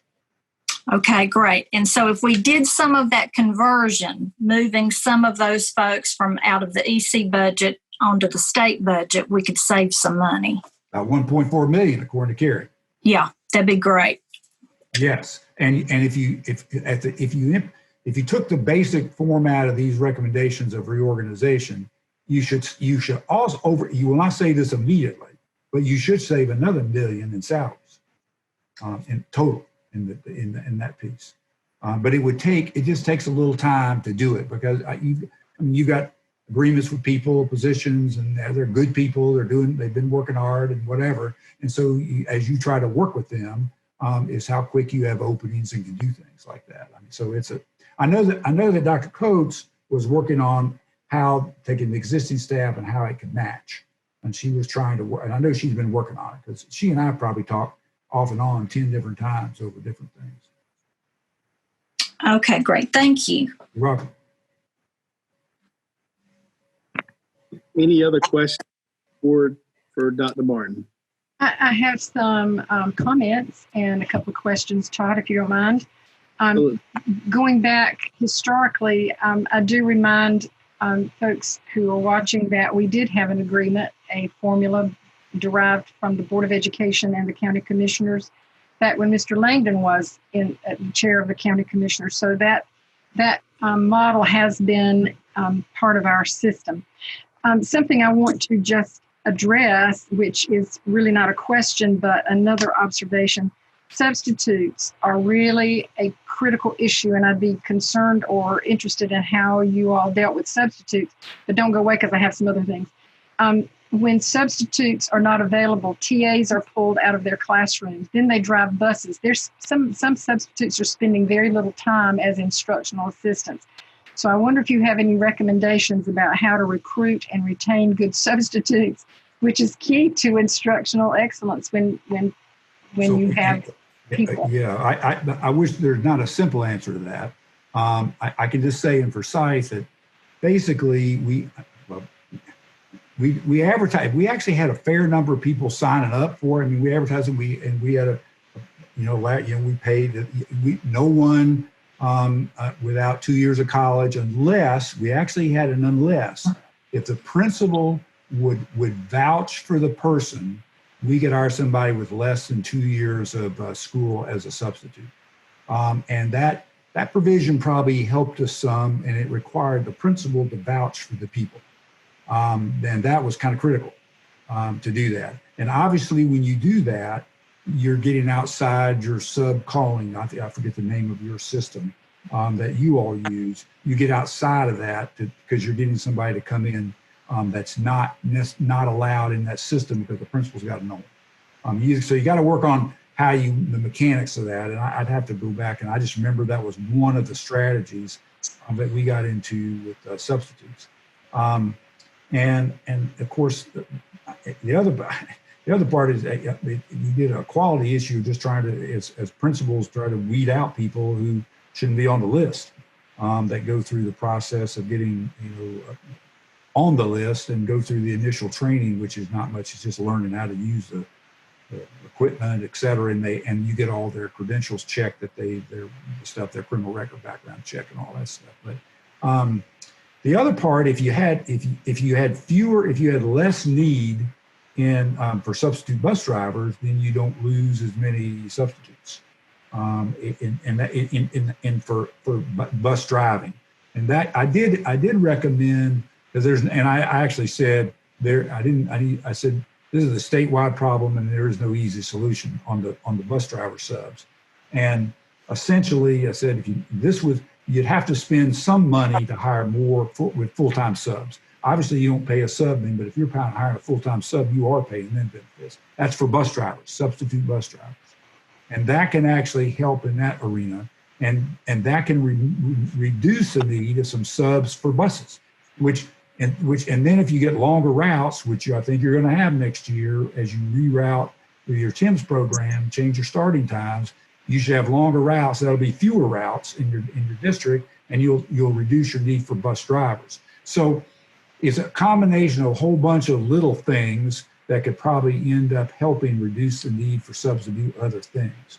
But it's hard to it's all substitutes in anything that are quality is very hard, and it's just a tough one. It's a very tough one. I'll tell you another thing we did, and this is going in a very different direction, but we monitored the amount of the need for substitutes by school. So we looked at where were we getting where do we end up with lots of absenteeism? So we tracked absenteeism for schools and where they were, and when you see how stark it is when the kids are attending better than the staff, and by the way, we took out all the staff development stuff that we create. We took them out. We took out maternity leaves. We took all that out. We took maternity leaves and staff development out and just looked at attendance of staff after that, and it was less than our student attendance. So we created a pretty elaborate policy that got at, after so many days out, you had to have a doctor's note. Good deal. You had to have that. Now, I may be talking about stuff you all have already done, but that policy impacted the need for subs because it ended up cracking. Because the other thing we looked at is how many people are using all their sick leave every year and getting into emergency leave every year. And I was shocked with the number of people that were using all their sick leave and all of their emergency leave in a given year. So that ended up saying we've got to do something to look at. You got to be here to work, and so excessive absenteeism, clearly an issue of non-performance of duties, which is a reason for dismissal. So we got into all that kind of stuff because I dealt with that. I mean, every superintendent, every school district deals with that very issue. And then a supply, what is the supply in your county? Was another. We were pretty fortunate here, pretty good supply. Those are tough issues. Tough issues. But thank you for your advice. That's really, I'd be interested in that data also.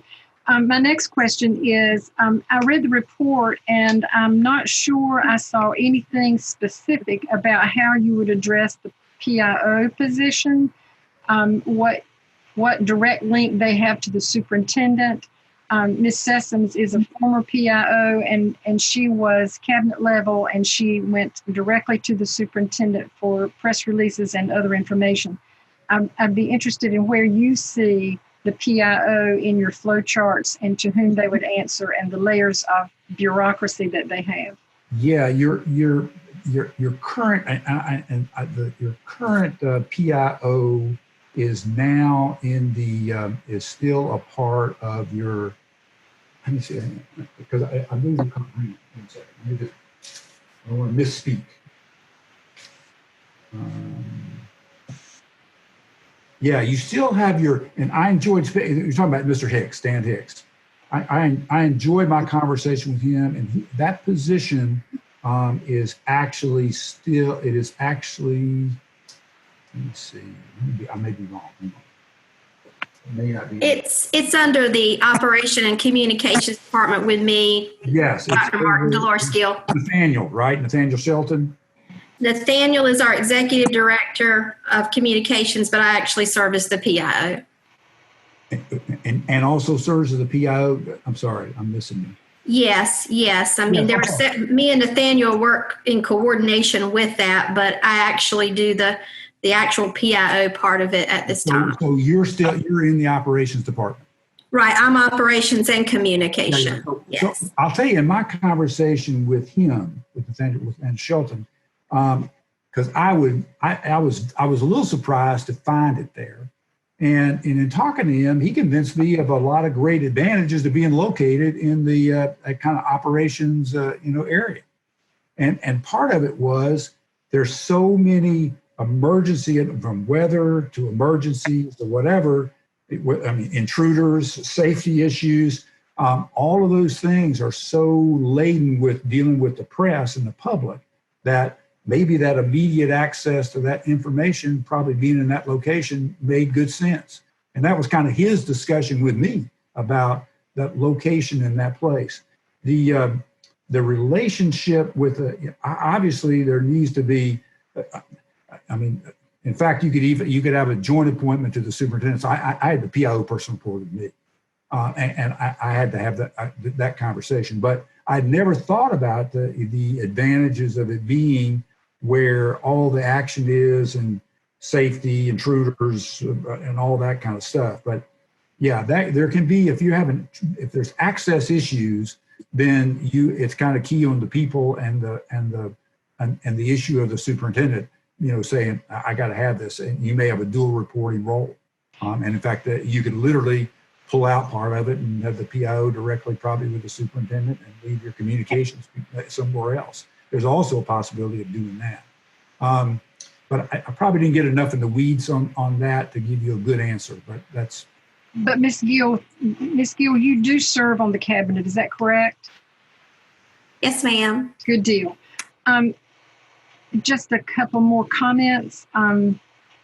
Snapshots give you lots of information that a formal observation might not. For example, how many students are on task and is the classroom arranged for collaboration? Just a little observation. Next observation is, as a principal, I always called at least one and sometimes more than one, depending on what I heard when I called a reference. With regard to hiring child nutrition, I wanted to know who was on my campus, and so I participated with child nutrition staff in hiring everybody. I do support curriculum specialists. When I was a principal, I could pick up the phone and call the science person. The math person could come and see that one of my teachers was teaching order of operations from left to right and give professional development that was not laden with, I may lose my job, but how can I improve? And the other thing I wanted to just make a comment about, my husband served as a contractor and in lawn care for Wake County Schools. What I found with contracting on two levels, one, when he was a contractor, he paid his employees He paid their health insurance. He paid their FICA, all of that. And so he built that into his contract price. Yes. And so we have to be careful that we assume contracting is cheaper when really that contractor is building in all the same expenses that we have plus a profit margin. The other thing, when Ms. Sessoms remembers, we had a contracted cleaning service. The quality went down and the accountability went way down. I found a contract custodian in the bathroom with the middle school female student. I have real concerns about accountability. I have no problem with contracting any kind of service, but I want the principal of that school to have ultimate authority to supervise and hold those people accountable. Just an observation from two sides of the fence. I enjoyed it when my husband was making the kind of money he made contracting, but I also had, in fact, I don't think they served us but 3 years, Terry, was it 3 years? And they were gone because service master. Correct. The issues way outweighed the cost savings. So just a caution before we do that, I think we would need to have some very strict understanding in our RFPs about what would be expected of all parties. So thank you for all that. And thank you so much for the quality, excellent report that you gave us. It's very thorough and comprehensive, and I cannot imagine how long it took you to do it, but we appreciate it. Well, you're kind. Thank you. Dr. Martin, I just wanted to say a couple of things as well. One, thank you for doing this. Great information to look at. You said hiring some bus drivers could help some of the issues. It cost a little money up front, but you also said we spent $1.5 million in overtime. So sounds like there's some money there that could be used for hiring the bus drivers that maybe could take away from some of that overtime. And that's pretty eye-opening, as well as maybe some of the compensatory leave. I work for the state, and that's what we get is compensatory leave. We had been discussing the possibility of the supplements being a flat rate. Was good to get your perspective on that, because each time we do a budget, not knowing what the General Assembly is going to do each year, we're kind of chasing a budget. You know, it's like, here's the budget. If it's a 3% raise, here's the budget. If it's a 6% raise. So that certainly makes things a little clearer as well when you're trying to do a budget, and it doesn't just affect, next year, but the year after and the year after and the year after. So I appreciate your perspective on that as well. Thank you. You're welcome. I just want to say the report, again, was very detailed. Thank you for spending the time within our district helping us to identify some areas that can save us some money. As a former EC teacher with the county, I was super excited to see that you also recommended that we pull back into our subject-specific specialists for our county, and having our curriculum specialist and our EC specialist really meant a lot to me as a beginning teacher and as a veteran teacher, being able to use them as a resource when I didn't have time to go look for something that I needed for my students. I could always depend on that support staff to help me so I could have my time back doing direct instruction, which we all know only improves student success. So I just must say I'm super excited to see that you're recommending that. Thank you. Anybody else? Oh, and I wanted to make one more comment, Todd. I know that the policy committee and transportation have been working diligently to hire full-time bus drivers this year. So we have made that start into moving that way, with the goal, obviously, to try and keep our TAs in the classroom and our office staff in the office. But now that you've given us another bonus of hiring full-time bus drivers, we can save some more money. Maybe we can get our 4-year plan shortened a little bit. So thank you for that as well. Todd, I have a question for, I'm sorry, Terry, go ahead. Okay, I was just going to say thank you to Dr. Martin and Dr. Crutchfield. As a former educator, as a former superintendent's cabinet member, many of your recommendations rang true. And I too am very excited about the fact that we've may be able to reorganize some of our folks so that we have that content area expertise. That is the one thing that I have continued to hear from teachers about since I've been on the board, is that they don't have a content area specific person that they feel like they can call on. So not just from your expertise, but I also think that we've heard the voices of our customers, and you have just validated what they've been asking for. So thank you. You're welcome. Todd, I had a question. Dr. Coates, are you on the line? Yes, ma'am. I just had muted myself. Yeah, I'm just making sure. The 2017-18 year, I think that was when you said we kind of had a spike in the EC Yes, ma'am. population. Did we start more pre-K that year? There was a combination of things. Pre-K was expanded somewhat that year. Last year was the biggest pre-K expansion, but that was also the year that South Campus Community School closed, and I don't think you were on the board then, Ms. Grant, or if you were, forgive me, but one of the things that happened as a result of that closure, to address behavior, a special ed behavior teacher and teacher assistant was assigned to every high school and middle school, so that was a significant increase in staff. And the TLC program was expanded to be 3 programs, 1 at each school instead of middle and high being together. So that accounted for some of that. The therapy associated with that was a huge expense. All right, thank you. You're welcome. Dr. Martin, Carrie, I echo what the board. Appreciate everything that you all did for us, the time that you spent with our staff, and we don't take these things lightly. We really appreciate you brought us the recommendations you have presented tonight.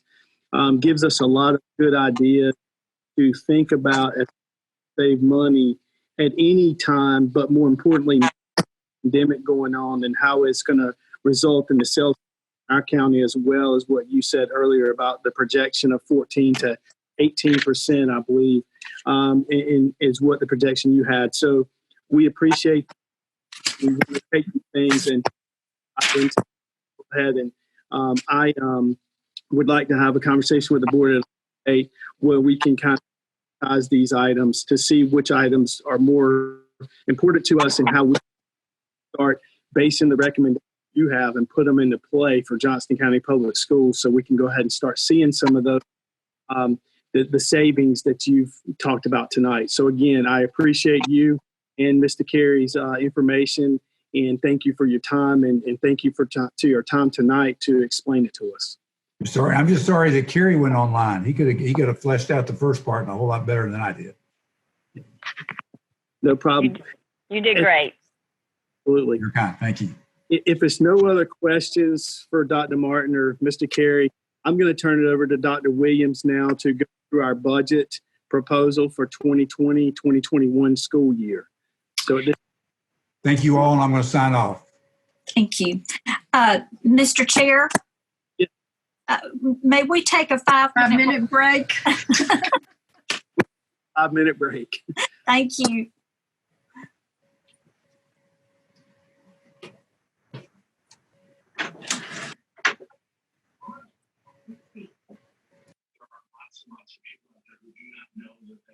Coronavirus because they haven't been tested. Executives from CBS and Walgreens who met with the company today have made open up testing sites at thousands of stores across the U.S. And on a call with governors, the president reportedly told them to consider reopening schools, but most are closed, many moving end of the academic year. President Trump said again tonight that he wants the schools to reopen quickly but safely because it's good for the young people. But the White House's own guidelines say states should wait to do that until they see a downward trend of cases for 28 days straight. If not, we'll just not have that. Thank you so much. Panama, we can get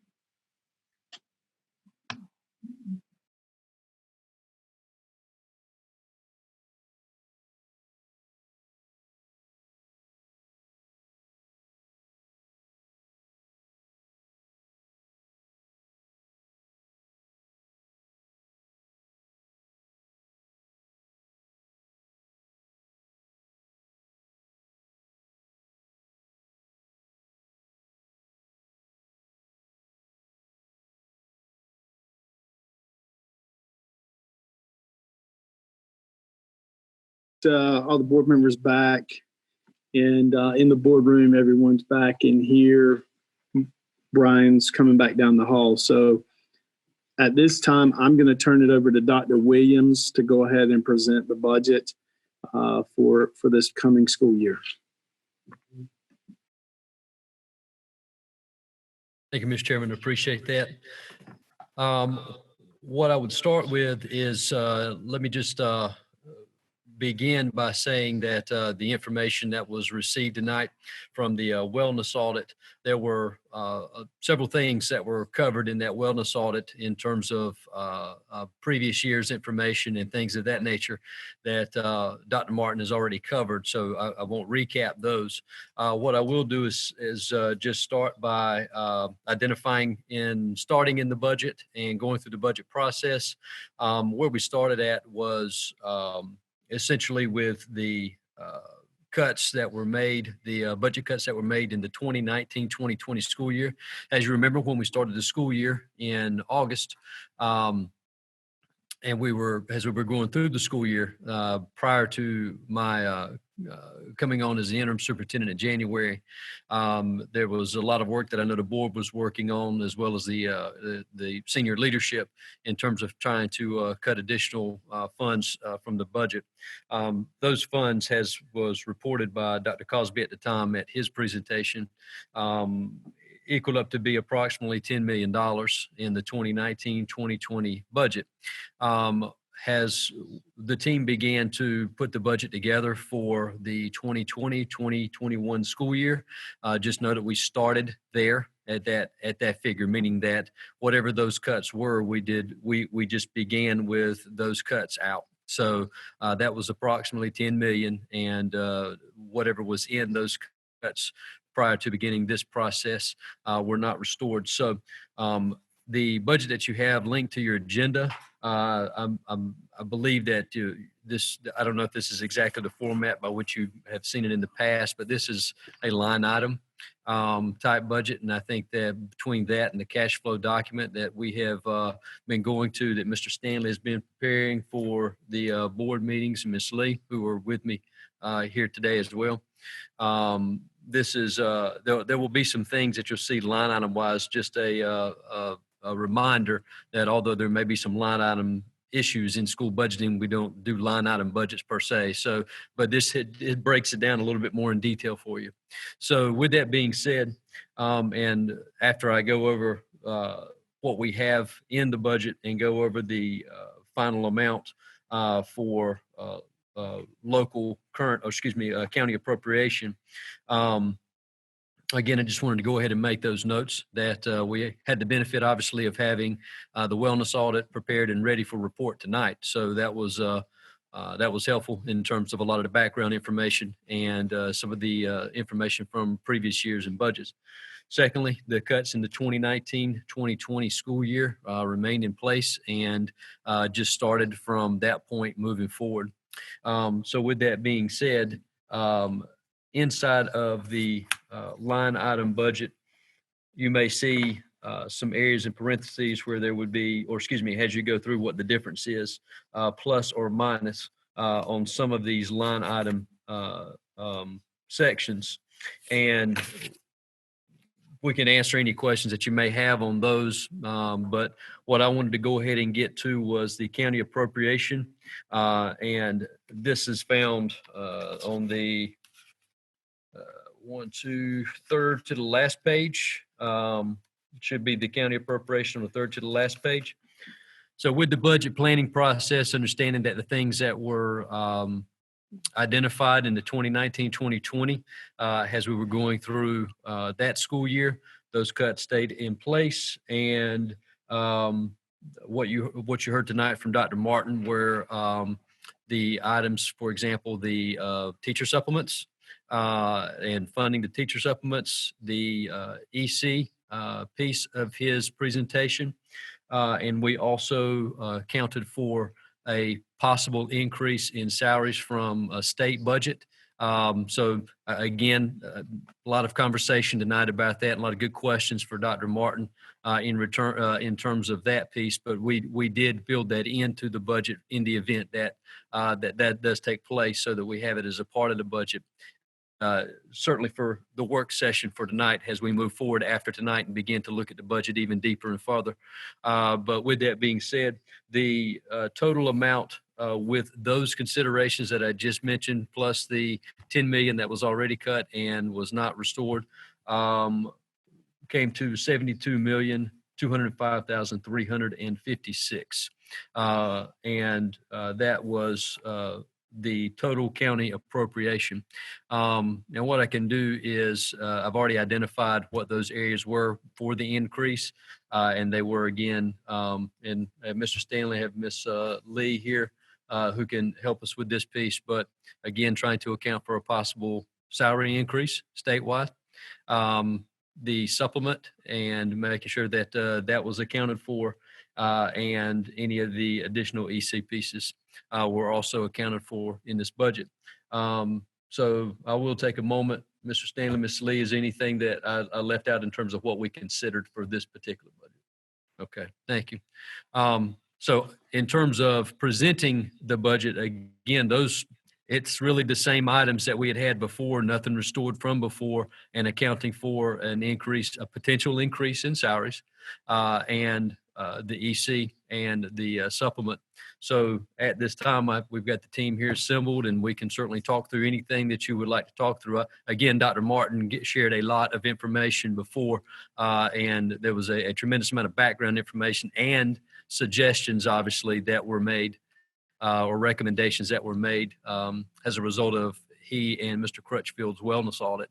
So I would, at this time, just entertain any kind of discussion, question, and we've got the team here. I'll do the best that I can do, and we'll call on other folks to answer as needed. And we have the cabinet here for department questions if we have any of those as well.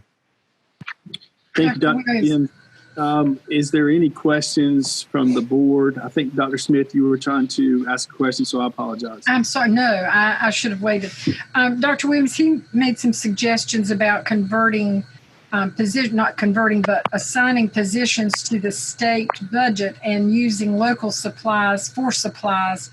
Has that been figured into that, or did you receive the report after the budget was prepared? We received a report after the budget was prepared. So is that something that you can go back and look at? Yes, ma'am. I will defer to Mr. Stanley and Ms. Lee on that piece at this moment.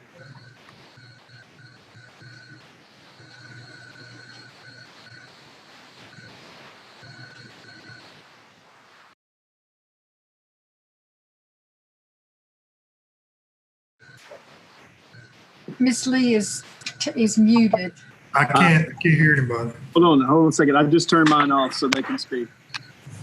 Go ahead, Art. More question to answer this.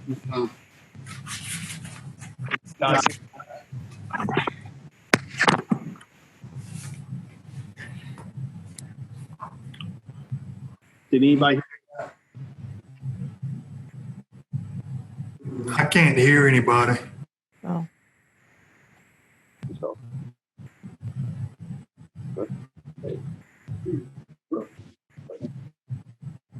It's not coming through, Mr. Sutton. Hold on 1 second. I'm on. Can you come up?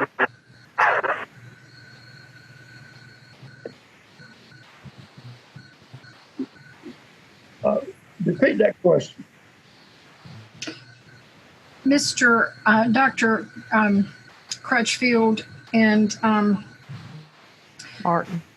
No, the one who just spoke, I'm sorry, recommended putting state positions, locally paid positions on state budget allotments, and using county funding for supplies and materials, which would save, I mean, he had it all listed out in the report.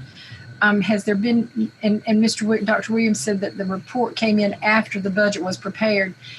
Is there any advantage that you know of that we could go back now and revise the budget to put positions like school psychologists on state allotments, and using local funds just for supplies and materials? That's a loaded question. We take the 1.2 million first, so 1.4. What's taking place there? Could you sit in the chair, Mr. So we can. There you go, Mr. Stanley, so we can see you and hear you. There you go. I like saying that with my backbone, but the 1.4 that he was referring to on the spreadsheet that they have provided us, they're taking teachers out of 032, which is state funds, and putting them in position allotments, which is state funds. And then they're taking that teachers out of the state position allotments and putting them in low wealth, which is state funds. So the savings is actually going to be in low wealth, not in local funds, for this school year, which we had designated to use as much of our wealth money as we could to help with the EC shortfall. The psychologists have been moved to position allotments. We had some, I forgot, I've been 6 or 8 positions left in state support positions, which is position allotments, and we moved either 6 or 8 psychologists into those positions probably about a month ago. But again, Thank you, Mr. Stanley. Art, can you hear me? Art, do you remember right offhand how much money we moved from those low wealth funds to cover that EC shortfall, ma'am? So far this year, we have moved, what was it, the 1.1 million that we've moved so far? Yeah, last month we moved 1.1 million. 2 million. To get through this month, we moved 2.2 million, but the TA, what we have left in TAs will cover that 2.2 million. So far, we've got 1.1 million gone to it. All right, thank you, Art. But we'll also have an additional, because we're moving some of those 01 teachers into 31, that's an additional $3 million expenditure that's not factored in yet. But again, it nets us that 1.2 million that was in the wellness report. Okay, thank you.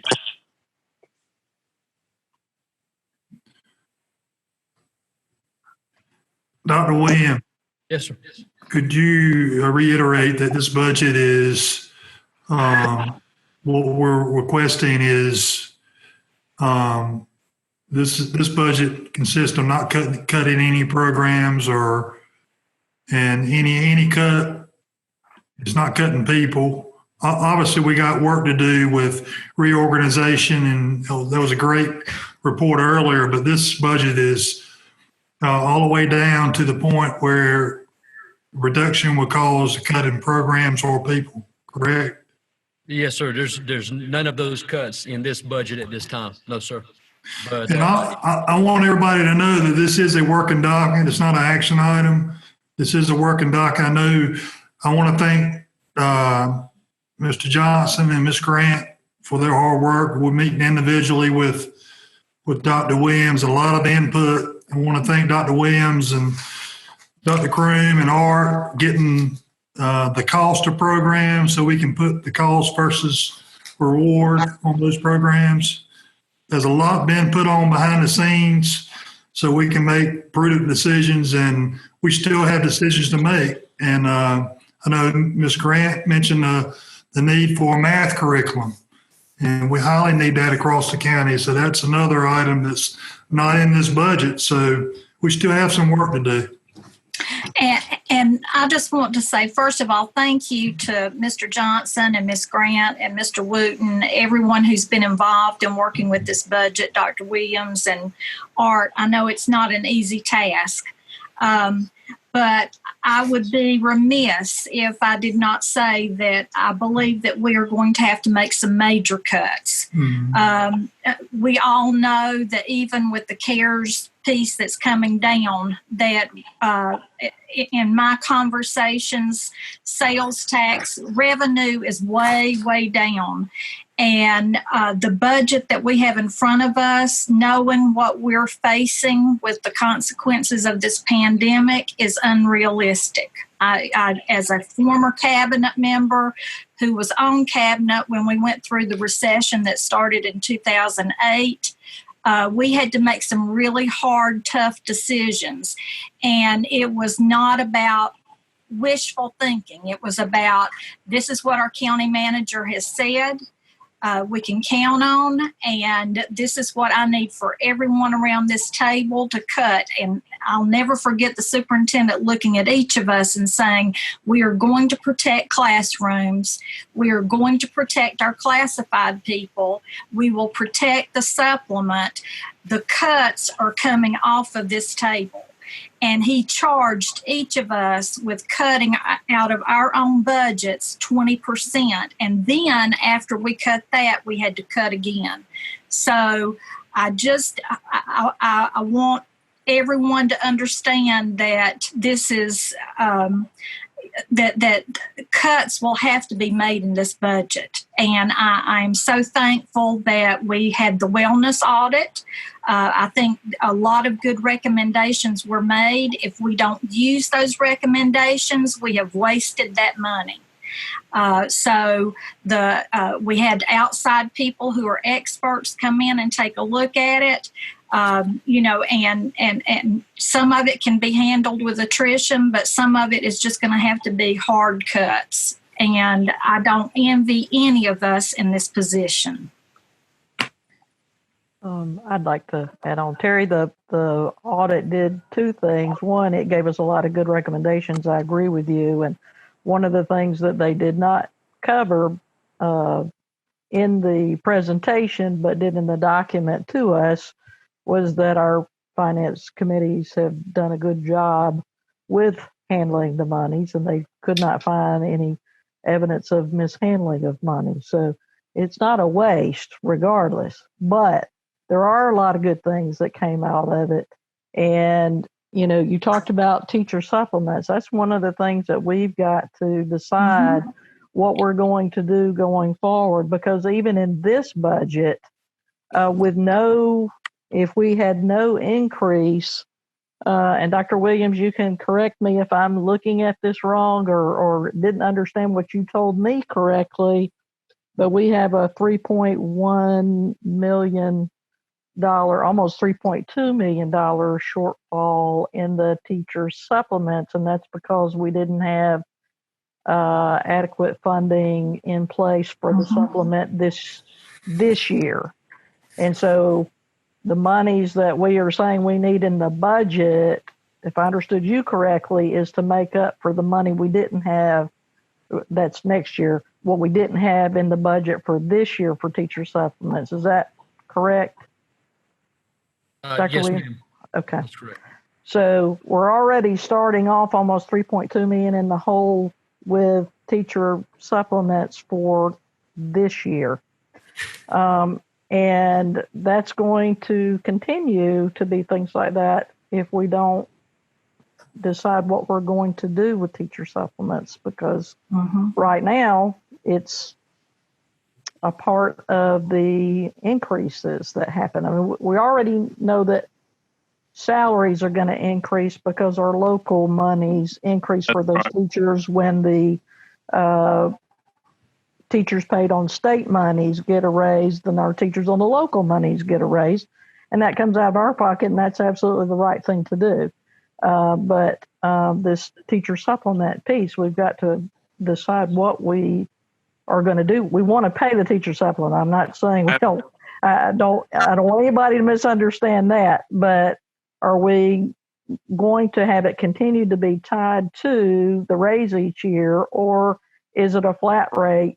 If you got a 2% or a 1% raise, 2 years ago, that equated to some dollar amount, and that dollar amount is is that what you're going to get from now on, or is it going to be tied to that percentage increase? I mean, that's something as a board that we have to decide what we are going to do.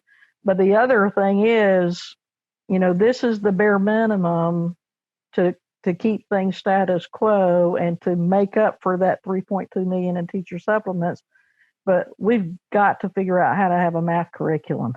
Yeah. I mean, we just got the reading curriculum last year, and with our grades the way they are, we've got to figure out how to come up with monies for a math curriculum. I agree. And I would also like to say, Teresa, first of all, the audit really pointed out some very positive things that we're doing, but there are some changes that I believe that we're going to have to make. And, I think we have great programs, and unfortunately we cannot afford them. And we're going to have to prioritize. We're going to have to do this just like we do our budget at home.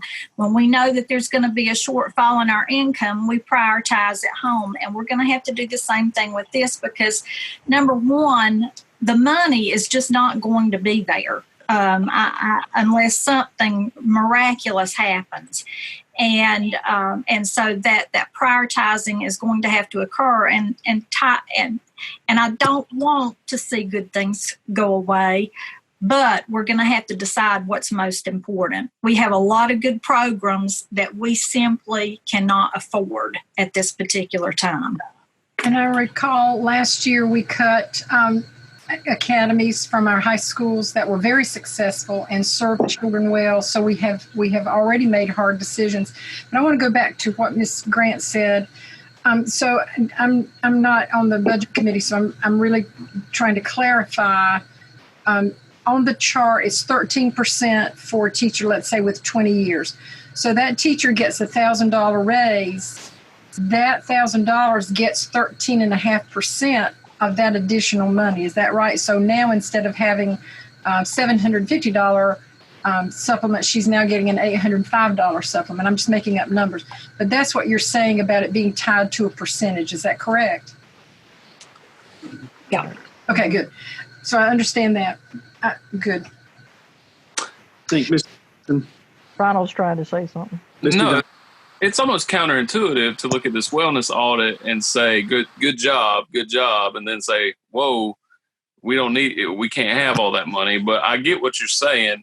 However, what we can do is talk about, status quo. Dr. Williams, we trust you. Art, Tabitha, you say that's what we need to keep the status quo, which means keep our teacher supplements at the level they are. If you look at cutting anything, you're going to have to go into positions.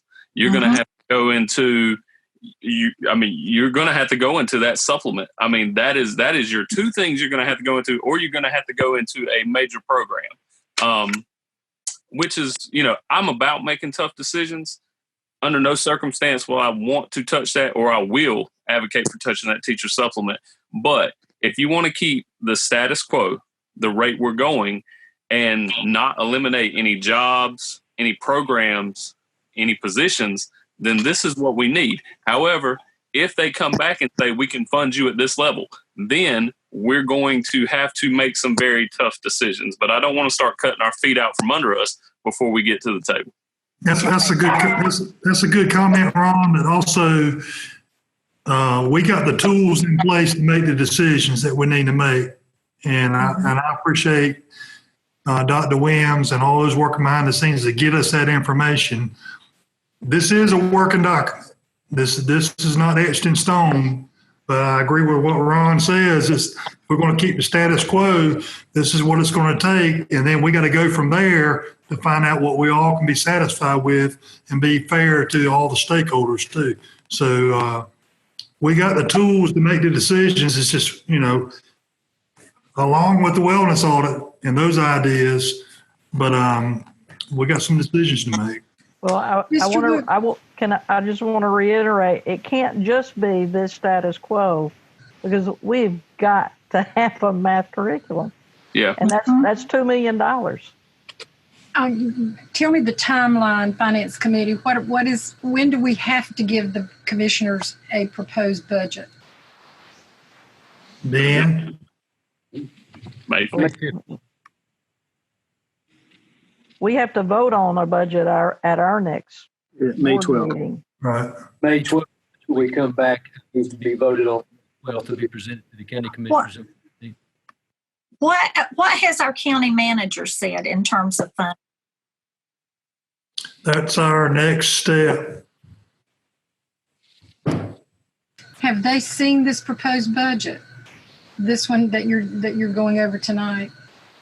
The county manager received a copy last week, and we need to have a joint meeting with their finance committee and our finance committee. We need to meet.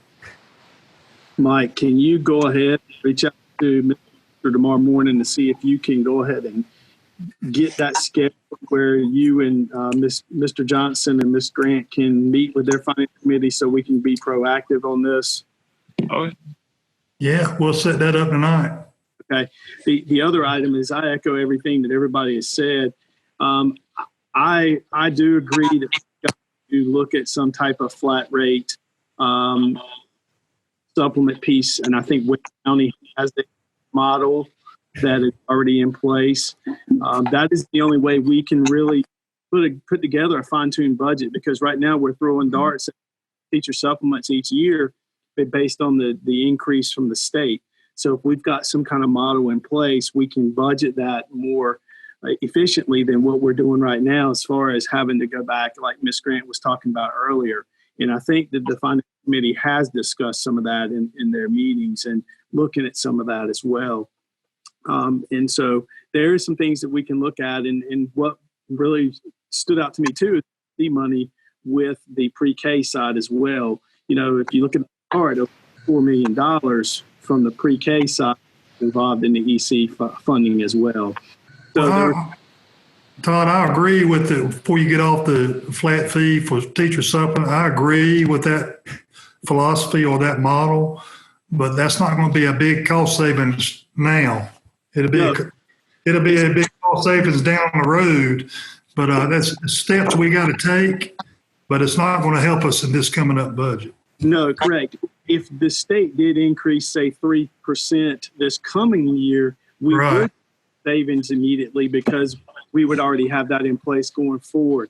It's just like going to monthly teacher supplement and their monthly salary payout.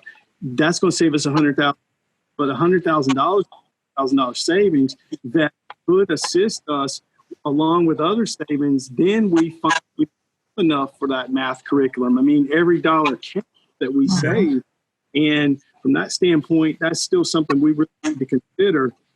I know Wake County does. So if we're losing teachers to Wake County already, they're already getting that monthly supplement in their paycheck. Now, granted, it's a little bit higher than ours. I get that. But the same token is we can look into those, and every dollar saved can assist us in that curriculum or anything else that we're looking at as far as a program that we feel are very necessary in Johnston County. I agree with Mr. Johnson. We need to wait and see what the county comes back at before we make any decisions on what we've got. But I think right now, and this is basically the bare bones of what we've got, and it's nothing that was added back that was taken away. And this is the budget we're looking at. And if the state doesn't increase, we can run a model, see what that flat rate would save us based upon this teacher supplements, putting it in place so we can see that savings immediately. But we really need to take it very seriously. And it's a tough decision for all of us. But at the end of the day, if we can save everybody's position and still do what's for our students, that's what we're all seven wanting to do. Yeah, and mathematically, if they do a 3%, a 6% increase, there it is right there, y'all. I mean, there it is. If they do a 3 or 6% increase, that's going to be tough to overcome. I mean, you're looking at that increment, and I mean, it's not like we can sit there and write something down and fix that. 3 to 6% increase from the state is going to really hurt. Yeah. From a teacher point, is that what I mean, yeah. Well, the other thing that it does is it in my mind, it helps being able to give teacher supplements in the future because you know it's going to be X number. It's not going to grow incrementally every time there's a raise, so it's easier to sell to the county commissioners as well when you're wanting to give a supplement because it is a flat rate.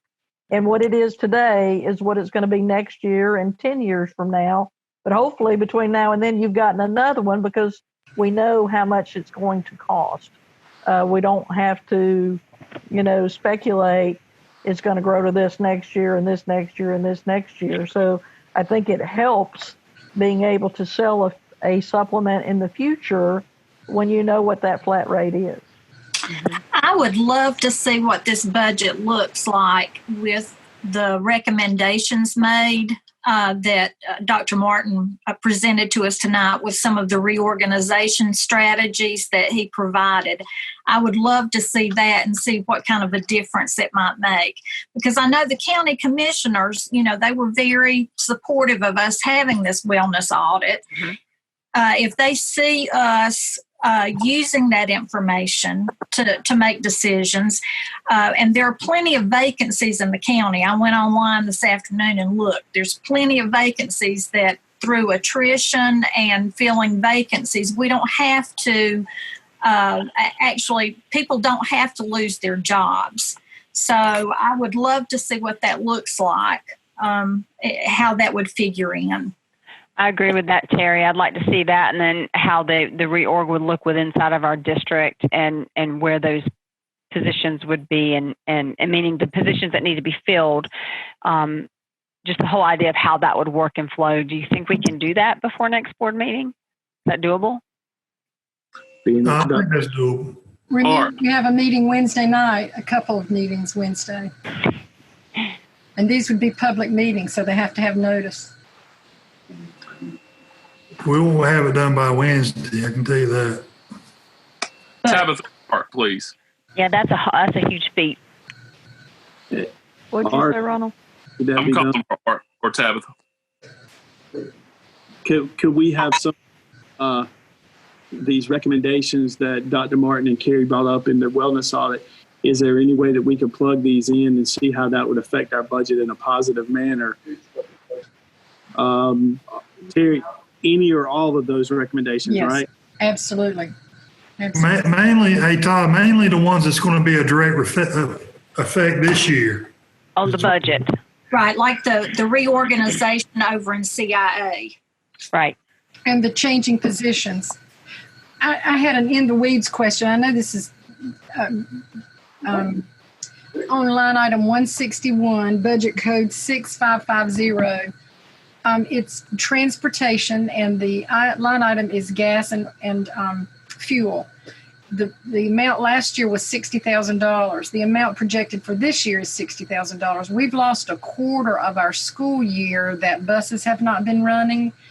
I know gas prices have come down, but how was that figure derived? And that's the only question I had because it just jumped out at me that you can't not have an increase when we've lost a quarter of our year with no fuel consumption with buses. So talk to me a little bit about line item 161, if you don't mind. That's an in the weeds question, I know, but I had to know. Which line item is it, Dr. Smith?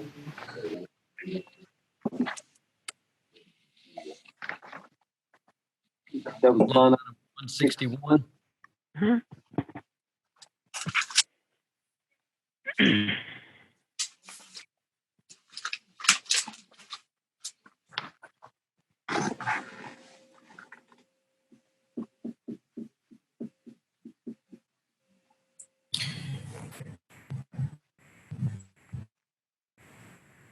What was the line item title, Dr. Smith?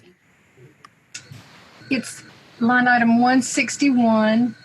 The budget code is 6550, transportation, and the fuel cost last year was $60,000, and it's the projected for this year is $60,000.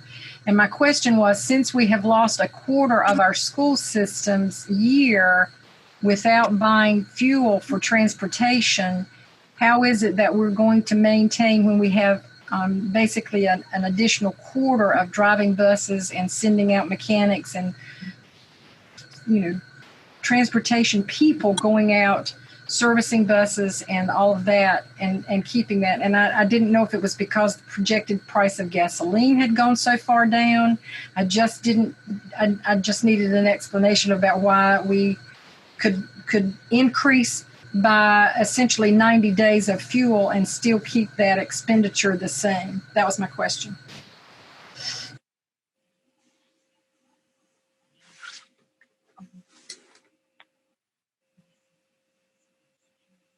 There will definitely be some transportation savings from this year because of the early closure of school at the time of the creation of the budget. And again, with not knowing what's going to happen next year, that particular line item would be essentially what it would be. But I mean, in looking forward to next year, so if I'm speaking accurately, and I got Mr. Stanley and Miss Lee here.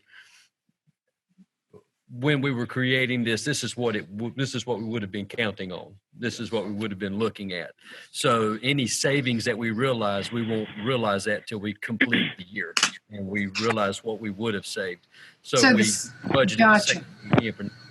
So the $60,000 was what we would have spent the entire year, right? Okay, good. That answers my question. Thank you so much. Yes, ma'am. Hey, Tabitha Art, do you have the number of people who are slated to retire in Central/Glenn buildings? You don't? Would Brian Vetrano have those? We do not have less than 7. I think it'd be 7 or less. Notified when individuals make those decisions. So we pride ourselves in those meetings being very confidential. As you all know, Rick Johnson is no longer with us. He's retired. But while he was serving here, and even as we move forward, it has been our practice that when individuals communicate with him and have discussions about retirement dates and options for them and their family, that he keeps that information very confidential. So I do not have a list of who might retire. I'm only notified once someone makes that decision. Thank you, Mr. How many positions? We're looking at, on average, it's around about 100 a year. Ms. Vetrano, how many positions are vacant at the CIA, Glenn, and Central office at this time? I might defer to Dr. Coates because I think that's in her area that you mentioned. As far as in finance and human resources, there are no vacant positions at this time. But as far as curriculum and instruction and accountability, Dr. Coates, can you comment on that? Yes, I'll be glad to. Any position in our department that has resigned during this school year is vacant because we have not filled them. So how they're listed on the current vacancy does not align with the reorganization chart suggested by the audit, but we have several positions where people have resigned, retired, or changed jobs, and we have not filled any of them. An exact number I would have to count. Couple of directors, at least one executive director, and a couple of coordinators, and a specialist position that I can call to mind without going through the entire chart. So about 7? 5 to 7. Okay. That's from the beginning of the year, Mr. Johnson, starting at the beginning of the school year. Positions we've not filled. Was that, Dr. Coates, is that some of the reflection of the $10 million cuts that were made? Yes. Okay. That's it, reflected in those. The earlier ones were the recent changes and resignations are not included in that total. Okay, all right. And Mr. Vetrano, piggybacking off what Mr. Johnson said, I know you don't know how many people are planning to retire. Do we have a number of who are eligible for retirement? That's not something that I track, because just because individuals are eligible doesn't mean that they are going to retire. We have some who work well beyond their years. But again, if we look at how many individuals in our school system retire each year, It's around 100. Okay.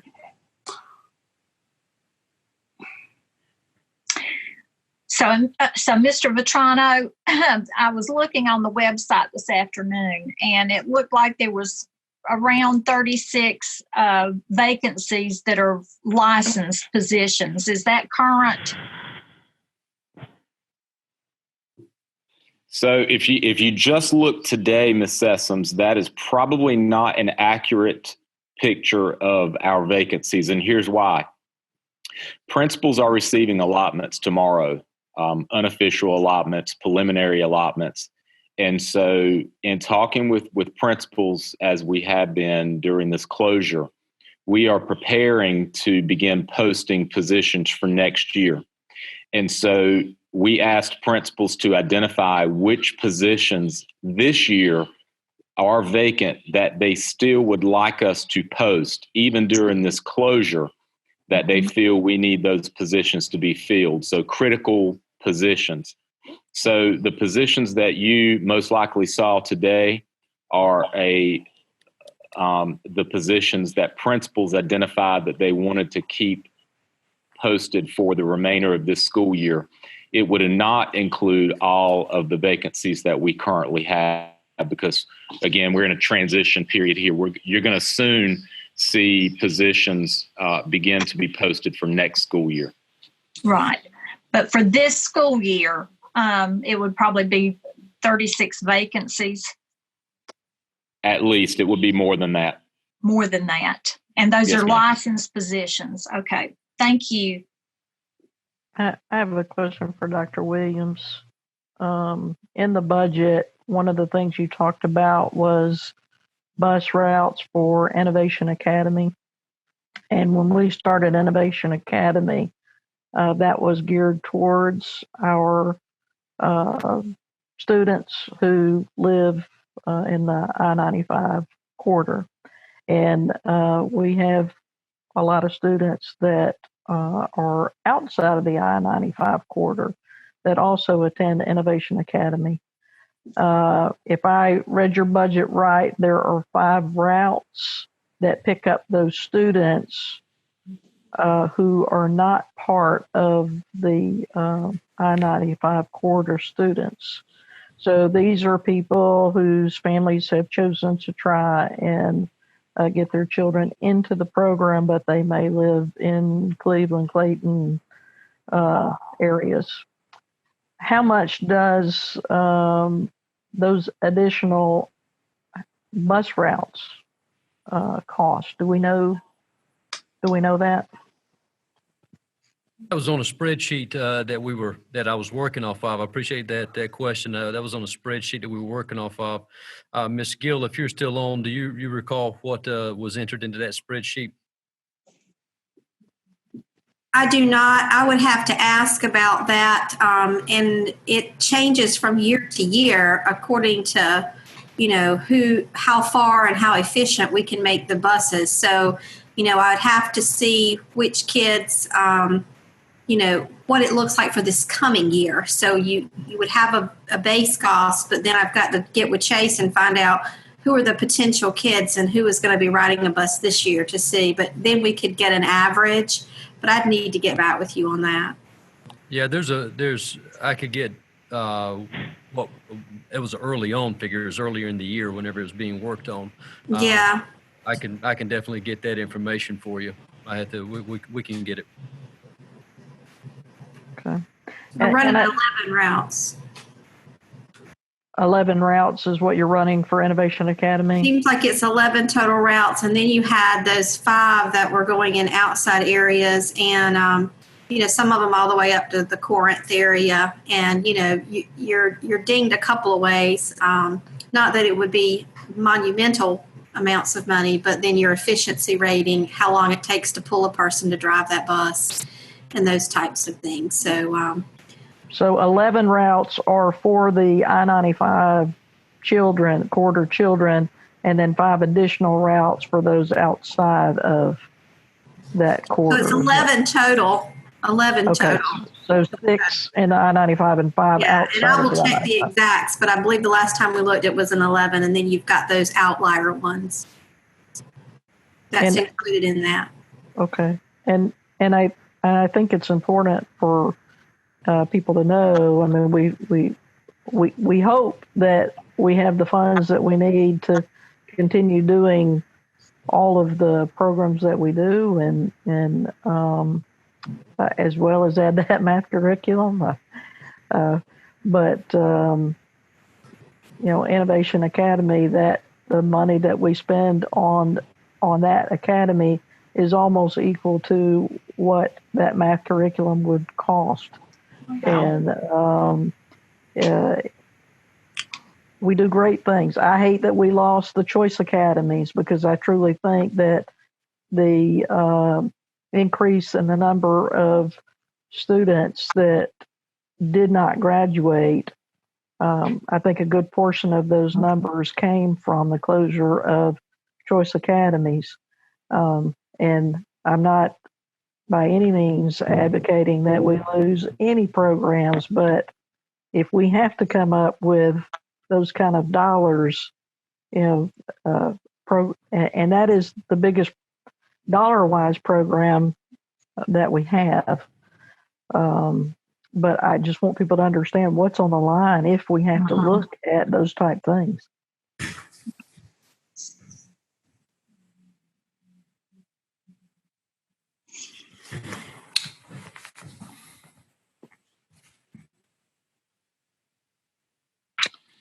Anything else as far as the budget is concerned for Dr. Williams, Brian, and Art or Tabitha? I'll work on getting a meeting with Ron, Teresa, and I, and Ben, Dr. Williams, and Art with the county, and see where we are. Okay.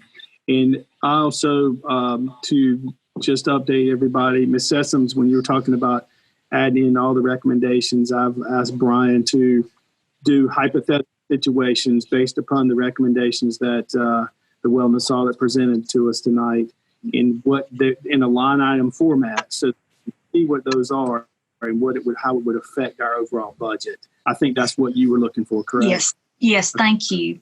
Okay. So we will hopefully have that information, and we can make a decision on that. The other item is we can discuss, at a later time as far as the flat rate as well. I want to see if we can get a model from Art if it's a 3% increase. If we did put this in play before our next school year, what would that look like? How would that affect us from a standpoint of savings?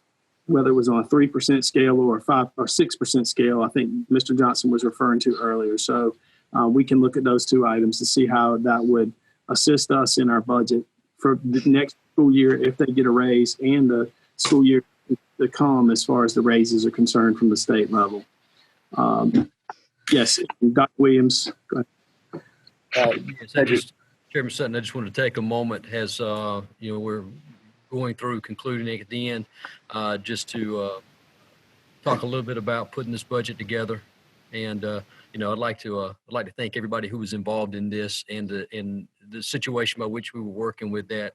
Mr. Johnson and Ms. Grant, Mr. Wooten, thank you for working with me. Obviously, I came in January, and we worked through that situation in January and moving through right on into the budget process. So thank you for working with me on that, as I was, obviously working through it my first time as well. So, and Ms. Sutton and members of the board for the support as we've been going through this. Thank you for that.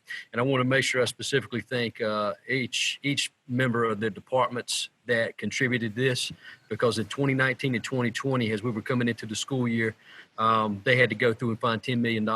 And they found that coming into the 1920 school year. And then we came back, and I asked them to do other activities that were above and beyond what they had already done in order to get this together in preparation. So I appreciate all of their work and dedication and getting everything together as we send it to them. So obviously it's a team effort. Everybody's working on it together. We'll continue to do so as we move forward. So thank you. Well, thank you, Ben. I mean, it takes a soldier to come in here and just jump on it and keep rolling, man. You did a great job, and we appreciate your leadership through this. And It takes a real man or woman to step up, and you did that. You were there when we needed you. I appreciate that, man. Thank you. Thank you. And I have to say, Dr. Williams, and I know Mr. Johnson and Ms. Grant, I tell you, we got more data than we ever have in a budget session, and I appreciate y'all. I mean, I know that wasn't an easy task, and it took a lot of hard work on all your directors and individuals to get that put together, but I appreciate it because it makes a difference. I echo that from Mike. That is the most detailed financial budget information that we've ever received, and I appreciate your staff. I know they worked hard doing that. Well, and I was just going to say, it's obvious. This was so easy to read, and the ease of the reading tells me that a ton of work went into it behind the scenes. So thank you very much. Very transparent. Thank you, Dr. Williams, and everybody, and Mike and Ronald and Teresa for all the hard work. I know it's been hard with trying to do technology type meetings and not meeting face to face and trying to figure this out. Looking at the same document at the same time, it's been a challenge, but you guys have really done a great job. And I echo what Mike said about the ease of reading this document, understanding where the line items are and what dollar amount is attached to each line item. If there's no other questions or comments regarding the budget, I would entertain a motion to go into closed session for the purpose that is listed on our agenda. So much. Motion by Ronald, second by Ms. Grant. All in favor? Aye. Aye. All opposed? Motion carries 7-0.